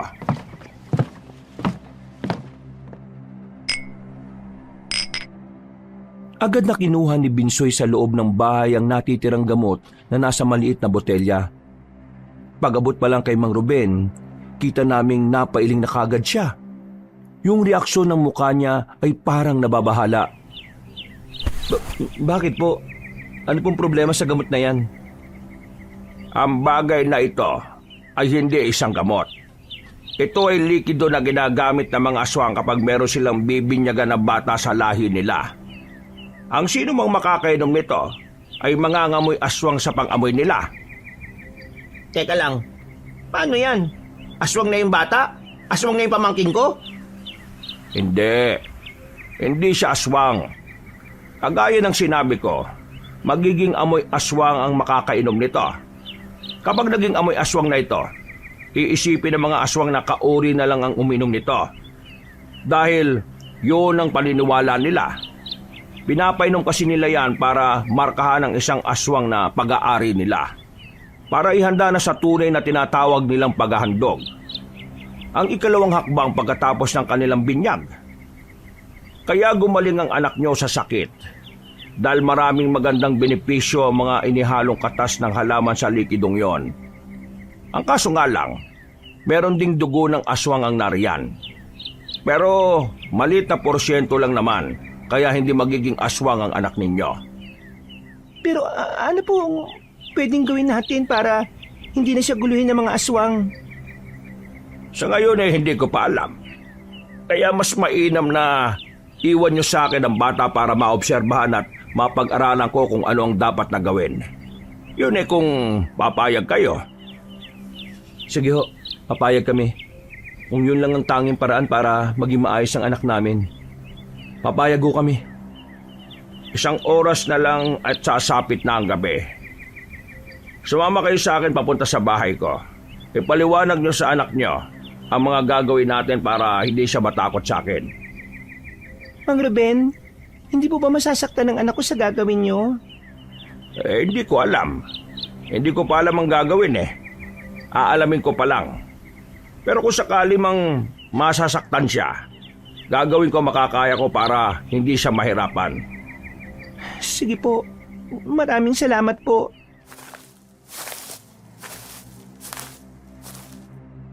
Hindi na kami nagsayang ng oras ng mga sandaling yung kabanong. Kinuha na namin kagad si Tantan sa loob. Bandang 6:00 ng gabi, nakarating na rin kami sa bahay ni Mang Ruben. Ayon sa kanya, wala kaming dapat na ipag-alala kapag naroon kami.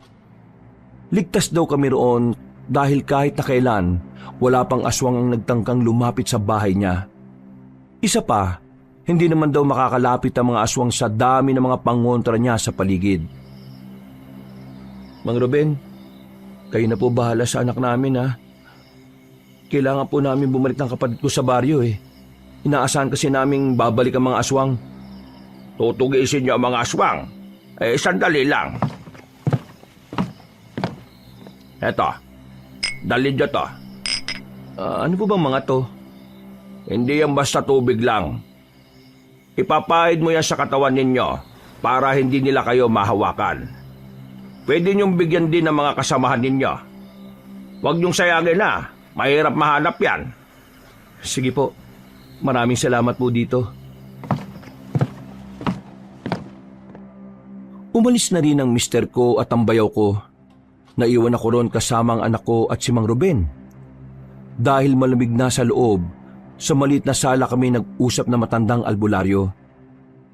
Mukha naman siyang mabait, Kaya wala akong nararamdaman na kahit na anong pangamba mula sa kanya. Alam mo, Iha, matagal lang narito ang mga aswang sa atin. Hindi ba umaabot ang balita sa inyo? Dito kasi sa amin, madalas na usap-usapan yan. Hindi po eh. Ngayon ko lang din po nalaman na nabubuhay pa pala sila. Hindi naman sila nawala eh. Nanahimik lang sila sa loob ng mahabang panahon. Nitong nakaraang taon lang, natuklasan ng ibang albularyo na buhay pa pala sila, na meron pa silang bilang. Kaya mula nun, kumalat dito sa amin ang usapin tungkol sa kanila. Mahirap po ba silang tugisin? Nung una, oo, mahirap. Hindi kasi sila nagpapakita eh. Talagang mailap sila. Pero ngayon, hindi ko nga inaasahan na nagpapakita sila sa inyo eh. Siguro dahil gustong-gusto nilang makuha ang anak mo. Akala kasi nila kauri nila yung bata. Pero wag ka mag-alala. Hindi naman sila magtatagumpay. Noong mga sandaling yon, ay nagtiwala na lang ako sa matandang albularyo. Kahit na papaano ay nagkaroon ako ng pag-asa. Makalipas ang ilang oras, dakong 11:00 ng gabi, ay bumalik sa amin si Baron at Binsoy. Ang sabi nila ay wala silang nakitang aswang sa kahit saang sulok ng baryo namin. Kaya naman, minabuti nilang pabalikin na lang sa kani-kanilang bahay ang mga kasama nila. Hindi na talaga muna magpaparamdam ang mga aswang na yon. Ganun ang ugali nila eh. Kapag pumalpak sila sa unang subok nila, hindi na muna sila aatake sa susunod. Ihintay nila kayong maging kampante. Kaya yun ang wag niyong gagawin, ang makampante. Mang Ruben, gaano ba kadelikado ang mga aswang? Gaano kadelikado? Kung gaano kadelikado ang isang taong masama ang hangarin sa kapwa, doble niyo ang pagiging delikado nila. Ho? Ganun pala kapeligroso ang mga nilalang na yon? Ay, siya nga pala. Kailangan ko ng kandila. 7 kandila. Kahit na anong uri. Wala na kasi mga kandila ako rito eh. Naubos ko na kanina. At bukod sa kandila eh, kailangan ko rin ng malaking kaldero. Meron akong kailangang ilaga. Meron ho kami sa bahay. Sige ho, ako na hong kukuha. Sama na kita, mahal. Hindi na.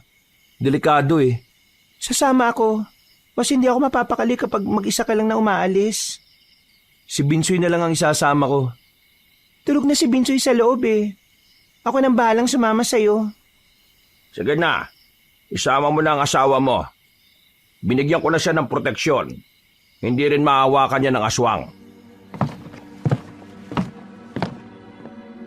Tumaon na lang si Baron. Sabay kaming umalis sa baryo nila, Mang Ruben. Hindi naman malayo ang lugar nila sa amin, kaya ilang sandali lang ay nakabalik na rin kami sa aming lugar. Tahimik na, wala nang makikitang tao sa labas. Tanging kaming dalawa lang ang nasa daan. Nang lumiko kami sa gilid, hindi namin inaasahan na makakasalubong namin si Ramrod. Unang pumasok sa isip ko ay hawakan ng asawa ko dahil alam ko kung anong gagawin niya. Pero huli na. Agad nang tumakbo ang asawa ko palapit kay Ramrod. Akala ni Ramrod ay kakausapin lang siya ni Baron, pero hindi niya inaasahan na masasalo niya ang malakas na suntok mula sa aking asawa. Agad na tumumba si Ramrod. Kahit na mas malakas pa siya kay Baron, ay hindi niya kinaya ang suntok. Mahal, tama na yan. Bisit kang tarantado ka? Paano mo nagawa sa akin to? Paano mo nagawang bastusin at pagnasaan ng asawa ko, ha? Magkaibigan tayo, Ramrod. Matagal na tayong magkaibigan. Ginagago mo lang pala ako tuwing magkakasama tayong tatlo. Buisit ka? Walang niya ka? Manyakis! Hindi pa nakontento ang asawa ko. Ilang beses na pinagsasasapak si Ramrod sa muka.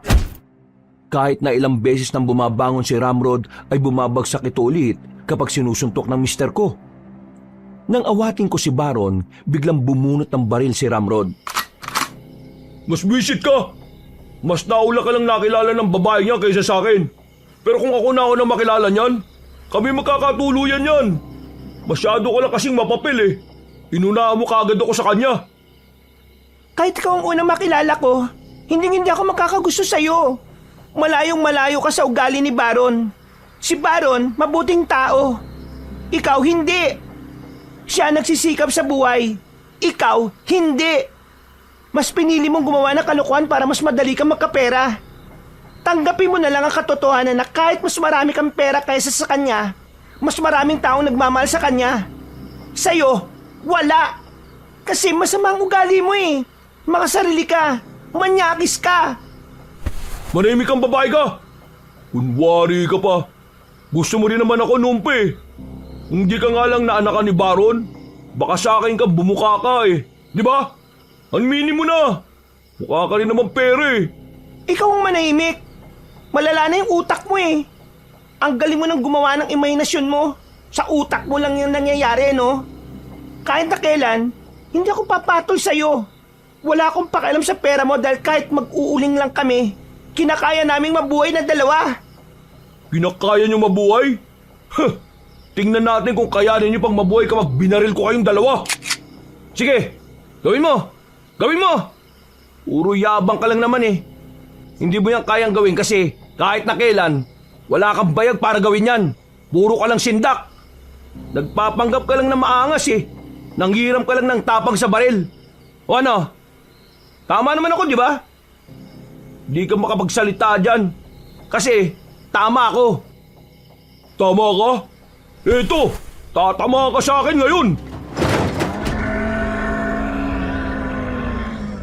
Akmang babarilin na sana kami ni Ramrod pero naalarma kami nang may marinig na kalabog sa bubungan ng bahay.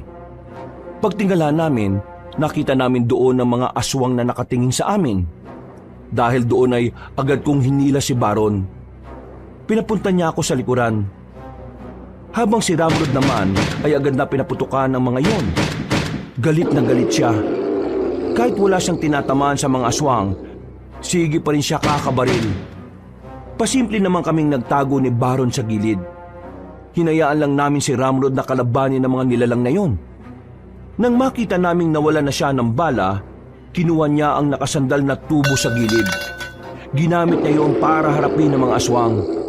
Pero sa kasamaang palad, hindi naman din niya tinatamaan dahil bara-bara lang din siya. Mga visit! Kahit na kailan mga istorbo kayo eh! Mga pahama kayo! Mga papansin na aswang! Aray ko! Tinamaan si Ramrod ng kalmot. Napaupo siya sa lapag. Nagulat ako sa ginawa ng asawa ko dahil bigla siyang tumakbo palapit doon. Sinuntok niya ang isang aswang na sana'y akmang kakagat na kay Ramrod. Huh? Bakit mo ko niligtas? Ito na ang huling beses na may ginawa akong mabuti sa'yo. Bahala ka na sa buhay mo. Binalikan agad ako ni Baron. Tumakbo na kami paalis papunta sa bahay namin. Pero nang dumating kami roon, hindi namin inaasahan na may mga aswang na nakapalibot doon. Hinihintay lang pala nilang mas lumalim ang gabi. Kaya naman nagtago na muna kami sa gilid. Mahal, anong gagawin natin? Mukhang inaabangan lang nila tayo. Bumalik na lang tayo bukas. Pwede naman sigurong bukas na lang gawin ni Mang Ruben yung gagawin niya. Palis na sana kami roon, pero nakita namin si Nanay Soledad na naglalakad sa daan. Papauwi siya sa amin. Kahit na masama ang loob ni Baron sa nanay niya, hindi siya nagdalawang isip na iligtas yun. Hinila niya ang biyanan ko papunta sa pinagtataguan namin. Ma, ako to. Huwag kang maingay. Ako to si Baron. Baron, kailan ka pa naging hold upper, ha? Hindi ako nang-hold up. Dumito ka muna. Huwag kang lalabas. Eh bakit ba kasi? Gusto ko nang mahiga eh. Pagod na ako. Ano ba problema mong tao ka? Hindi ka pwedeng pumunta sa bahay natin. May mga aswang na naghihintay doon. Tingnan mo, oh. Tanawin mo mula rito. Yan ang napapala nyo kapag spoiled ang anak ninyo. Pati utak nyo nadadamay. Na-impluwensya na kayo ng bata. Nay, totoo pong sinasabi ni Baron. Merong aswang sa paligid ng bahay natin. Kaya hindi po kayo dapat pumunta roon. Ay nako, tigilan nyo nga akong dalawa. 2 araw lang ako nawala para na kayong nag-addict. Ano mong sinisingot yung dalawa ha? Katol? Rugby? Ano? Singaw ng sunog na gulong? Ibang-ibang takbo ng utak nyo eh. Naman, alam kong marami tayong hindi pagkakaintindihan. Pero maniwala naman kayo sa amin. Maniwala kayo sa amin ngayon. Iniisip lang namin ang kapakanan ninyo. Ay naku, tumigil kayo. Huwag nyo akong inaano. Uuwi ako sa bahay at matutulog ako. Pagod ang katawan ko, kakalaba kung alam nyo lang. Ma, gusto mo bang mamatay? Inaaswang ang bahay natin dahil sa gamot na ininom ni Tanta na bigay ni Ramrod. Kung ayaw niyong maniwala, wala akong pakialam. Kung kailangan nakalad ka rin kayo paalis dito, gagawin ko. Anong sinabi mo? Wala nang nagawa pa ang biyenang ko. Hinawakan na siya ni Baron sa kamay at umalis na rin kami sa pinagtataguan namin. Kahit sigaw siya ng sigaw, hindi na namin siya pinapansin. Ang mahalaga na lang sa aming mag-asawa ay maialis siya roon. Ilang sandali lang, nakalayo na rin kami doon. Galit na galit ang biyenang ko, kaya pinagsasasampal niya si Baron. Ang kapal na mukha mong kalad ka rin ng nanay mo ah. Anong tingin mo sa akin, kalad ka ring matanda? Ano? Wala ka nang galang sa akin ah. Ano bang pinagmamalaki mo?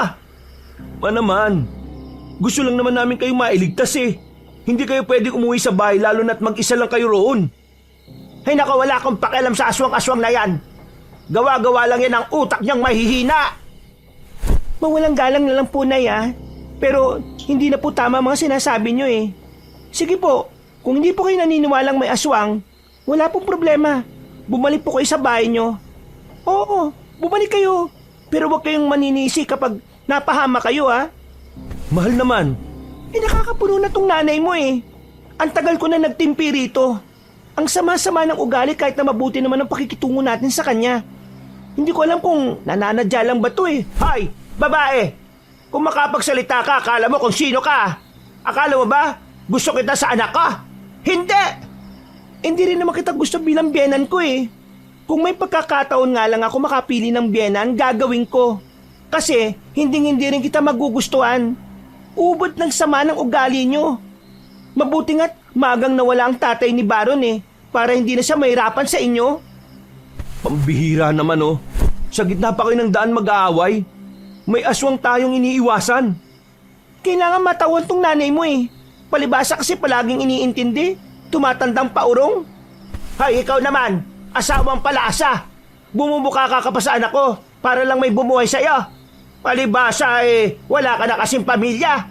Kaya pinagsisiksikan mo ang sarili mo rito. Nag-anak ka pa ng isa, mahina rin naman ang utak. Bawi mong sinabi mo. Ang alin? Ang pagiging mahina ng utak ng anak mo? Kinagulat ni Baron ang ginawa ko. Isang malakas na sampal ang binigay ko sa biyenan ko. Nanlaki ang mga mata niya dahil hindi niya inaasahang magagawa ko yun sa kanya. Hindi ko na kasi kinakaya ang mga sinasabi niya. Kung ako lang, kaya kong tiisin ang panlalait at pagmamaliit niya sa akin. Pero nang idinamay niya ang anak ko, ibang usapan na yon para sa akin. Matagal na kitang ginagalang kahit alam kong hindi ka dapat irespeto. Tinis ko lahat ng panghahamak mo. Tatanggapin ko lahat ng masasakit na salita. Pero ang hamakin mo at malitin ang anak ko, tandaan mo ito. Kaya kong kalimutan na inakan ng asawa ko. Huwag mong kakanti ng anak ko dahil baka makapatay ako ng tao. Hindi na nakapagsalita pa ang biyenan ko, Kabanong. Inawat lang din ako ng asawa ko ng mga sandaling yon. Dahil masyadong nagmamatigas ang biyenan ko, ay nauna lang din kaming naglakad. Pero na makarinig ng malalakas na angil ang biyenan ko, ay sumunod na lang din naman siya sa amin. Hindi na namin binalikan pa si Ramrod. Dumiretso na kami sa kabilang baryo kung saan naroon ang bahay ni Mang Ruben. Pagdating namin doon, gising na si Binsoy at hindi yun mapakali. Napanatag lang ang kalooban niya nang makita na niya kami. Buti naman nakabalik na kayo ng ligtas. Nadinig namin ang magkakasunod na putok pati na rin yung mga angil ng aswang eh. Nakainkwentro ni Ramrod yung mga aswang. Iniwanan namin siya. At hindi rin namin nakuha yung pinapakuha ni Mang Ruben. Ayos lang. Pwedeng bukas naman simulan yung gagawin ko sa bata eh. Ay teka, Sino yung kasama niya? Mang Ruben, nanay po namin ni Binsoy.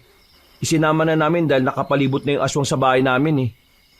Mukhang inaabangan nila kung kasama naming uuwi si Tantan. Buti naman nakaisip kayong umuwi. Pasalamat ka, isinama ka ni Kuya rito. Hindi pa nga sana siya sasama eh. Masyado siyang nagmamatigas. Kung ano-ano pang sinasabi sa amin, lalo na sa anak ko. Nakakainis. Ma, ano nga naman pa pinagsasabi mo? Binsoy, hindi na itong oras para magtalo. Pero ma, isinama ka namin dito dahil ayaw naming mapahama ka. Kaya sana wala kang gagawing hindi namin magugustuhan dito. Ginagalang pa rin kita dahil nanay kita. Pero sa susunod na hamakin mong anak ko, handa kitang kalimutan bilang nanay namin. Mukhang drama-rama sa hapon yung nagaganap na eksena rito Masyadong mainit. Ang mabuti pa magkape na muna tayo para mas mainitan kayo. Hindi, joke lang. Para kahit paano maging kalmado yung mga utak nyo. O sige na, Binsoy, timplahan mo sila. Bumuntong hininga na lang ako. Hindi pa rin nagiging kalmado ang kalooban ko, lalo na kapag naalala ko mga pinagsasasabi ng biyenang ko sa anak ko. Pumasok na lang ako sa loob para samahang magpahinga ang anak ko. Kinabukasan ng umaga, handa ng lahat ng gagamitin ni Mang Ruben. Nakuha na pala ni Baron at Binsoy ang mga dapat kunin sa bahay. Nasa bakuran lang kami noon. Maghapon kaming naghintay. Buong maghapon din talaga ang prosesong ginawa ni Mang Ruben. Bandang 5:00 na ng hapon natapos siya. Pero ang sabi niya sa amin, kailangan pa ng halos 3 oras para maging epektibo ang pinainom sa bata. Ibig sabihin, hindi pa tuluyang nawawala ang dugo ng aswang sa buong katawan niya. Maamoy at maamoy pa rin siya ng mga aswang. Kaya kinailangan naming maghintay pa ng 3 oras. Oh, mabuti naman nakabalik ka na. Nakakapikon si Mami. Daldal ng daldal na kagagaling lang daw niya kina tiya kahapon tapos babalik na naman. Wala naman siyang ibang mapupuntahan Ayaw pa rin maniwala na inaaswang tayo. Pabayaan mo na yun. Matigas talaga ang ulo na matandang yun Tumandang paurong talaga. Huwag niyo na siyang isipin. Ang malaga nandito tayo. Mga bandang 9:00 ng gabi, epekto na yung ginawa ni Mang Ruben. Nasa ba si Mang Ruben? Meron lang pinuntahan doon sa kabilang bahay. Babalik din kagad yon. Pumasok na lang kami sa loob ng bahay. Binantayan namin si Tanta na kanina patulog. Inantok kasi siya sa mga pinainom sa kanya ni Mang Ruben. Habang nasa kalagitnaan kami ng pagkukwento, narinig namin na parang merong naglalakad sa harapan. Nung una, akala namin ay si Mang Ruben yun. Napanatag ang kalooban namin ng isiping nakabalik na siya. Pero nagtaka kami kasi mas maraming yabag ng paa ang naririnig namin na nasa labas ng bakuran. Mahal, si Mang Ruben ba talaga yun? Meron ba siyang kasama? Hindi. Kung si Mang Ruben yun, re-rekta yun dito Sisilipin ko, Kuya. Mag-ingat ka. Lumabas ng silid si Binsoy. Kabado na kami nung mga sandaling yon. Hinawakan na rin ng asawa ko ang itak na bigay sa kanya ni Mang Ruben. Ako naman ay tumabi ako sa hinihigaan ng anak ko. Kuya, ate, kumpirmado. May mga aswang nga sa harapan. Pero hindi naman sila makalapit sa bakuran natin. Maraming pangontra si Mang Ruben kaya ganon. Anong gagawin natin? Hindi tayo aalis dito. Hihintayin natin makabalik si Mang Ruben. Pero kuya, may mga hawak sila Teka, makasibat yata yun. Buisit. Alam nilang hindi sila makakalapit kaya gagamit sila ng sandata. Ano yun? Mahal, ang anak natin. Yumuko kayo. Binsoy, samahan mo ko. Dali! Anong gagawin natin, kuya? Sinisibat na tayo, Hanggat hindi pa sila nakakalapit, dito lang tayo. Dumapa lang kayo. Halos halikan na namin ang sahig para lang hindi kami matamaan ng sibat na binabato ng mga aswang. Nang maubos na ang sibat nila, biglang nanahimik ang paligid. Maya-maya lang, narinig na lang namin na may isang matandang nagsasalita. Hindi kami pamilyar sa boses niya. Ibigay niyo ang bata dahil sa amin siya nabibilang! May halong galit ang tinig niya na parabang pagmamay-ari talaga niya ang anak ko. Pero hindi kami pumayag. Kahit na alam naming delikado ang buhay namin noong mga sandaling yun, mas lalo kaming nagmatigas sa kanila. Kung sino ka mang siraulo ka, hindi niyo pagmamay-ari ang anak ko! Normal na tao siya! Meron lang siyang nainom, hindi siya aswang! Hindi magsisinungaling ang amoy ng isang aswang! Kaya ibigay niyo na sa amin ang kauri namin! Kung ayaw niyong dumanak pa ang dugo rito! Bakit ba kasi ang tagal bumalik ni Mang Ruben? Nakakainis naman oh. Mahal, nambabato na naman sila. Kung matakot, intindihin mo yung anak natin. Mga ilang sandali lang, narinig na lang namin na tila nagpupulasan na sila. Narinig din namin ang sigaw ni Mang Ruben. Sa puntong yon, nagkaroon na kami ng lakas ng loob. Pagkasilip namin, nakakagulo na sa labas. May kasama si Mang Ruben na taong bayan. Tinugis nila ang mga aswang kaya napilitang magwatak-watak ang mga yon. Baron! Ayos lang ba kayo rito? Opo, ayos lang naman po kami. Pasensya na kayo ha. Kinailangan ko kasing kausapin ang mga kalugar natin rito para tulungan tayong labanan ng mga aswang. Nararamdaman ko kasi na darating sila rito. Buti na lang tama ang hinala ko. Ano pong gagawin natin ngayon? Kailangan natin alisin dito yung bata. Nararamdaman kong humihina na yung mga pangontrang nakalagay dito Pinagbababato kasi nila yun para sirain. Hindi ba delikado kung aalis tayo? Mas delikado kung nasa iisang lugar lang tayo. Inaasahan namin na mas marami pa silang darating kaya baka wala tayong malabasan. Kailangang maiiwas natin ang anak nyo sa kanila hanggang sa umepekto na ang gamot na pinainom ko. Sumang-ayon na lang kami sa gustong mangyari ni Mang Ruben. Pinagkatiwalaan namin siya dahil alam naman naming alam niya ang dapat na gawin. Habang nagkakagulo sa labas, wala na kaming sinayang na pagkakataon. Agad na rin kaming lumabas sa bahay. Bit-bit ko ang anak ko habang pinagigitnaan nila akong tatlo. Dumaan kami sa kabilang daan na kung saan wala ng bahay na naroon. Puro matataas na halaman at talahib ang makikita. Buong akala namin ay makakalis kami roon agad. Pero nagkamali kami. Meron kaming nakasalubong na 3 aswang. At ang mga tingin nila ay nakadako lang kay Tantan. Huwag kayo matataranta. Akong bahala. Baron, Bensoy, bantayan niyo si Solen at ang bata. Baka bigla na lang na may lumabas na aswang sa gilid-gilid. Sigurado kayong kakayanin yung mag-isa yung 3 aswang na yan? Oo, huwag niyo akong intindihin. Matagal ko lang ginagawa to. Kampanting inugot ni Mang Ruben ang daladala niyang itak. Nang makalapit na siya sa mga aswang, napahanga kami nang makita kung papaano niyang pinatumba ang 3 aswang na parabang hindi man lang nahirapan. Kahit na may edad na, hindi yun naging hadlang para protektahan niya kami. Mang Ruben, ang galing nyo naman. Paano nyo natalo yung 3 yun? Karanasan. Karanasan ang dahilan kung bakit hindi man lang ako nahirapan. Ibig bang sabihin, sanay na sanay talaga kayo sa ganitong sitwasyon? Oo, pero matagal na rin mula nung may makalaban ako mga aswang. Kaya medyo nag-iingat din ako. Tara na. Kailangan na natin makarating agad sa pangalawa kong bahay. Mas binilisan namin ang paglalakad at nagdaan nga lang ang halos 10 minuto ay nakarating na rin kami kaagad doon. Isang bahay na nakatirik sa kakahuyan. Walang ibang katabing bahay. Namumukod tangi yun doon. Pagpasok at pagbukas ng ilaw, agad na nilang sinarado ang pintuan at ang iba pang bintana sa itaas. Itong bahay na bigay sa akin ng anak ko na nasa ibang bansa. Hindi ko magamit dahil nakakalungkot tumira dito. Bukod sa wala akong kasama sa bahay na ito, wala rin naman akong kapitbahay. Mang Ruben, bakit may kuryente dito? Wala namang linya dito sa gubat May generator dito. Mang Ruben, ligtas po ba tayo rito? Oo, pero huwag kayo maging kampante.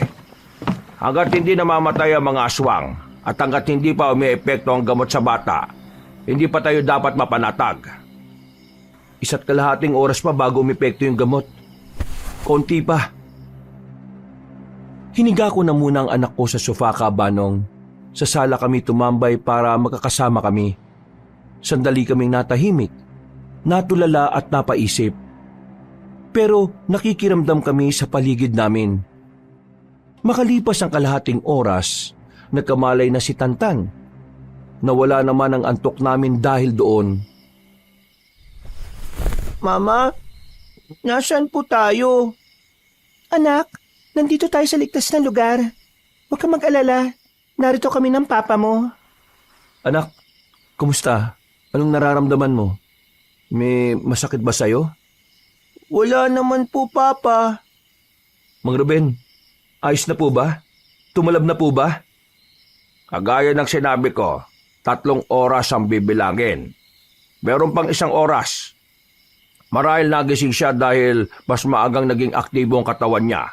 Dahil na rin sa pagkakaalog niya kanina habang tumatakbo tayo. Papa, Mama, sino po siya? Tantan, anak. Siya ang tumulong sa atin para hindi na tayo sundan ng mga nakakatakot na nilalang. Kung ganun, bakit po nandito siya? Siya? Sinong siyang sinasabi mo, anak? May nararamdaman pa po ako, Mama eh. Tingnan niyo po, oh. Nagtatayuan po yung balahibo ko. Nak, sabihin mo, anong nararamdaman mo? Meron pong nakakatakot na nilalang dito. Nasa labas po. Nang sabihin ni Tantan yun, ay agad na nagtayuan ang mga balahibo ko.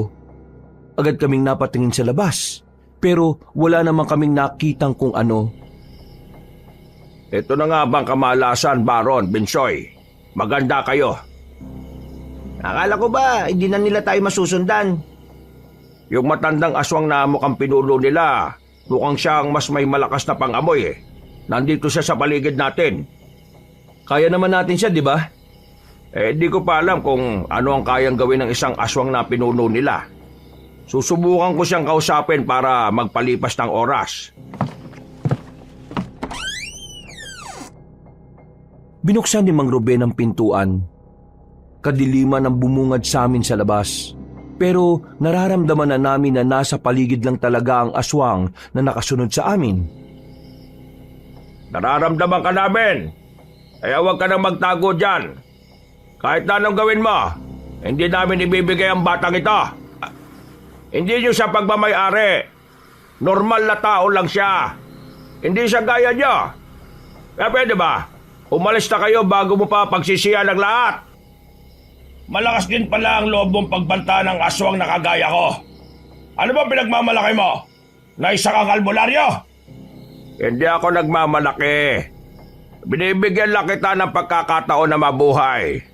Kung ayaw mo, sige, wala akong magagawa. Ibigay mo sa akin ang batang yan. Kung gusto niyong mabuhay kayo. Kami lang siya sa amin. Dugo namin ang dumadaloy sa mga ugat niya. Kahit na anong paliwanag ko, hindi ito maintindihan ng utak mong gamonggo. Sige, tapusin na lang natin ito. Mang Ruben, baka mapano ka naman. Baron, Binsoy, bantayan niyo mag-ina. Ako nang bahala sa isang ito. Mayabang ka rin ah. Sige, tingnan natin ang angas mo.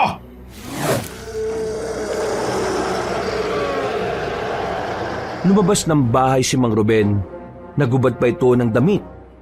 Dito na namin nakita ang malaking tattoo niya sa likuran. Isang imahe ng dragon. Medyo nakaramdam kami ng angas kay Mang Ruben. Pero kahit na ganon, hindi pa rin kami nakampante na mag-isa niya lang lalabanan ng matandang aswang na yon. Kung ayaw niyong ibigay ng mapayapa ang bata, pwes, idaan natin sa dahas. Tumakbo na mabilis sa matandang aswang patungo kay Mang Ruben. Sa unang atake ng nilalang sa kanya ay nakailag naman siya. Pero sa nakikita naming bilis ng kalaban niya, masasabi naming dihado siya sa kilos ng mga sandaling yon. Sa sunod na atake ng aswang, nakakuha na ng tamang pagkakataon si Mang Ruben. Tinamaanan niya ang matandang yun ng kanyang itak. At dahil sa ginawa niya, kapansin-pansin na ang pagbagal ng kalaban niya. Pero nagawa lang siyang tawanan ng aswang na parang wala lang nangyari. Mahusay ka pala talaga. Hindi ko inakala na matapos ng maraming taon, may makakaharap akong kagaya mo. Lahat kasi ng nakalaban kong albularyo ay mahihina. Pero ikaw, ngayon palang dinedeklara ko ng ikaw ang pinakamalakas sa kanila. Ha! May nalalaman ka pang deklara-deklara, ha? Si Mang Ruben naman ang kusang sumugod. Hindi na niya pinalampas ang pagkakataon na nangihina na ang aswang na yon. Sunod-sunod niyang inatake. Ilag lang ng ilag ang kalaban niya. Pero maya-maya pa, muli niya itong tinamaan. Napatras ang aswang. Buong akala ni Mang Ruben ay matatalo na niya ang aswang, pero nagkamali siya. Naging kampante siya sa mga oras na yon. Kaya naman nagulat siya nang bigla siyang kalmutin na malakas. Mang Ruben! Nakita namin parang nanghina si Mang Ruben at ang aswang naman ay parang biglang ginanahan. Akmang tatapusin na nito si Mang Ruben pero tumakbo palabas ng bayang asawa ko at bayaw ko. Nilapitan nila ang aswang. Pinagtatatagan nila yon hanggang sa tuluyan ng mapahiga. Hindi nila tinigilan hanggat hindi nila nakikitang malagutan ng hininga. Maya-maya pa, tuluyan na nga yung namatay. Mang Ruben! Mang Ruben! Diyos ko, anong gagawin natin? Ayos lang ako. Huwag kayo mataranta. Kalmot lang naman sa dibdib to. Ayos lang ako. Inalalayan siya ni Baron at Binsoy na makatayo. Agad naman siyang ipinasok sa bahay. Kinuha namin ng mga panggamot niya sa loob ng malaking bag. Nilinisan namin ang sugat niya. Mabuti na lang ay may kaalaman ako sa ganung bagay dahil ilang beses ako nakadalo ng seminar sa bayan noon. Nang maging maayos na ang kalagayan ni Mang Ruben, sinunog na namin sa malaking drum ang bangkay ng pinunong aswang. Patawa-tawa pa si Mang Ruben na parabang isang malaking biro lang ang nangyari. Maraming salamat, Kalina. Kung hindi dahil sa inyo baka wala na ako ngayon. Pinakaban mo naman kami. Kami ang dapat na magpasalamat sa inyo. Baka matagal nang wala sa amin ang anak namin kung wala ka. Lubos po kami nagpapasalamat sa inyo. Ngumiti lang sa amin si Mang Ruben. Ilang oras pa ang nakalipas, tuluyan ng umepekto ang gamot na pinainom namin kay Tantan. Mula noon ay nawala na ang dugo ng aswang sa katawan niya. Hindi na rin siya naaamoy ng mga aswang bilang kauri nila. Kinaumagahan, nabalitaan namin na halos malagas na ng mga tao ang mga aswang. Pero may mga natira pa rin naman daw, pero nakatakas sa mga yon. Ang mahalaga na lang sa amin, natalo nila ang mga aswang at nasa ligtas na rin kalagayan ng anak ko. Kinabukasan, bumalik na muna kami sa bahay namin. Habang naglalakad kami, nakasalubong namin si Ramrod. Ang dungis niya, hawak-hawak niya ang braso niyang may bakas na mga dugo. Napatingin siya sa amin. Nag-aalalang lumapit. Pre? Mayo ka sa amin! Huwag mo na ako matawag-tawag na pre. Dahil kinalimutan na kitang kaibigan. Pre, sorry na. Hindi may babalik ng sorry mo ang kapayapaan sa utak ng asawa ko dahil sa mga ginawa mo. Oo, alam ko nagkamali ako. Pero pre, pwede pa naman ako magbago, di ba? Pwede pa naman akong bumawi sa inyo. Kaya, sorry na pre. Magbago? Bakit? Dahil nabisto ka? Pero kung hindi nagsumbong si Solen, habang buhay kang ganon? At bakit ba sa akin ka nagsusorry? Sa kanya ka magsorry dahil siya ang mas naapektuhan sa mga ginawa mo. Pare, sorry ah. Aray! Isang malakas na sampalang binigay ni Solen. Para sa akin, kulang pa yan. Walang kapatawaran ng ginawa mong pambabastos sa akin. Wala akong pakialam sa sorry mo. Hindi na siya nakapagsalita. Nang aamba na siya ni Binsoy ay agad na rin siyang lumayo. Hindi na namin siya pinansin. Mula ng araw na yon, tuluyan namin pinutol ang ugnayan namin kay Ramrod. Binura na namin siya sa buhay namin. Mas lalong nawalan siya sa amin ng koneksyon na makalipat na kami ng bahay. Naging maganda kasi ang kitaan namin sa ulingan na makapagpatayo kami ng pwesto sa bayan. Unti-unting gumanda ang buhay namin, Kabanong. Kahit hindi sobrang dami ng pera, kahit papaano ay may sumusobra na rin. Ang biyenang ko naman, hindi pa rin siya nagbago. Mas minasama pa nga niya nang umalis kami sa poder niya. Tinawag niya kaming walang utang na loob. Na kesyo nung magkapera na daw kami, ay bigla na lang kaming nang iwan. Pero hindi na lang namin yun inintindi. Para sa amin ng asawa ko, mas mainam nang bumukod kami para wala na siyang maisumbat pa sa amin. Mahal, unti-unti na nating natutupad ang mga pangarap natin. Itong bahay na to, maliit pa lang to. Pero kapag nagpatuloy yung magandang bentahan sa uling, sigurado mas lalaki ito. Sa kahit saang bahay pa, maliit man o malaki, basta ikaw ang kasama namin ng anak natin, masaya na kami. Mahal, maraming salamat sa paniniwala mo sa akin. Pangako, mas lalo ko pang pag-iigihan para sa inyo ni Tantan.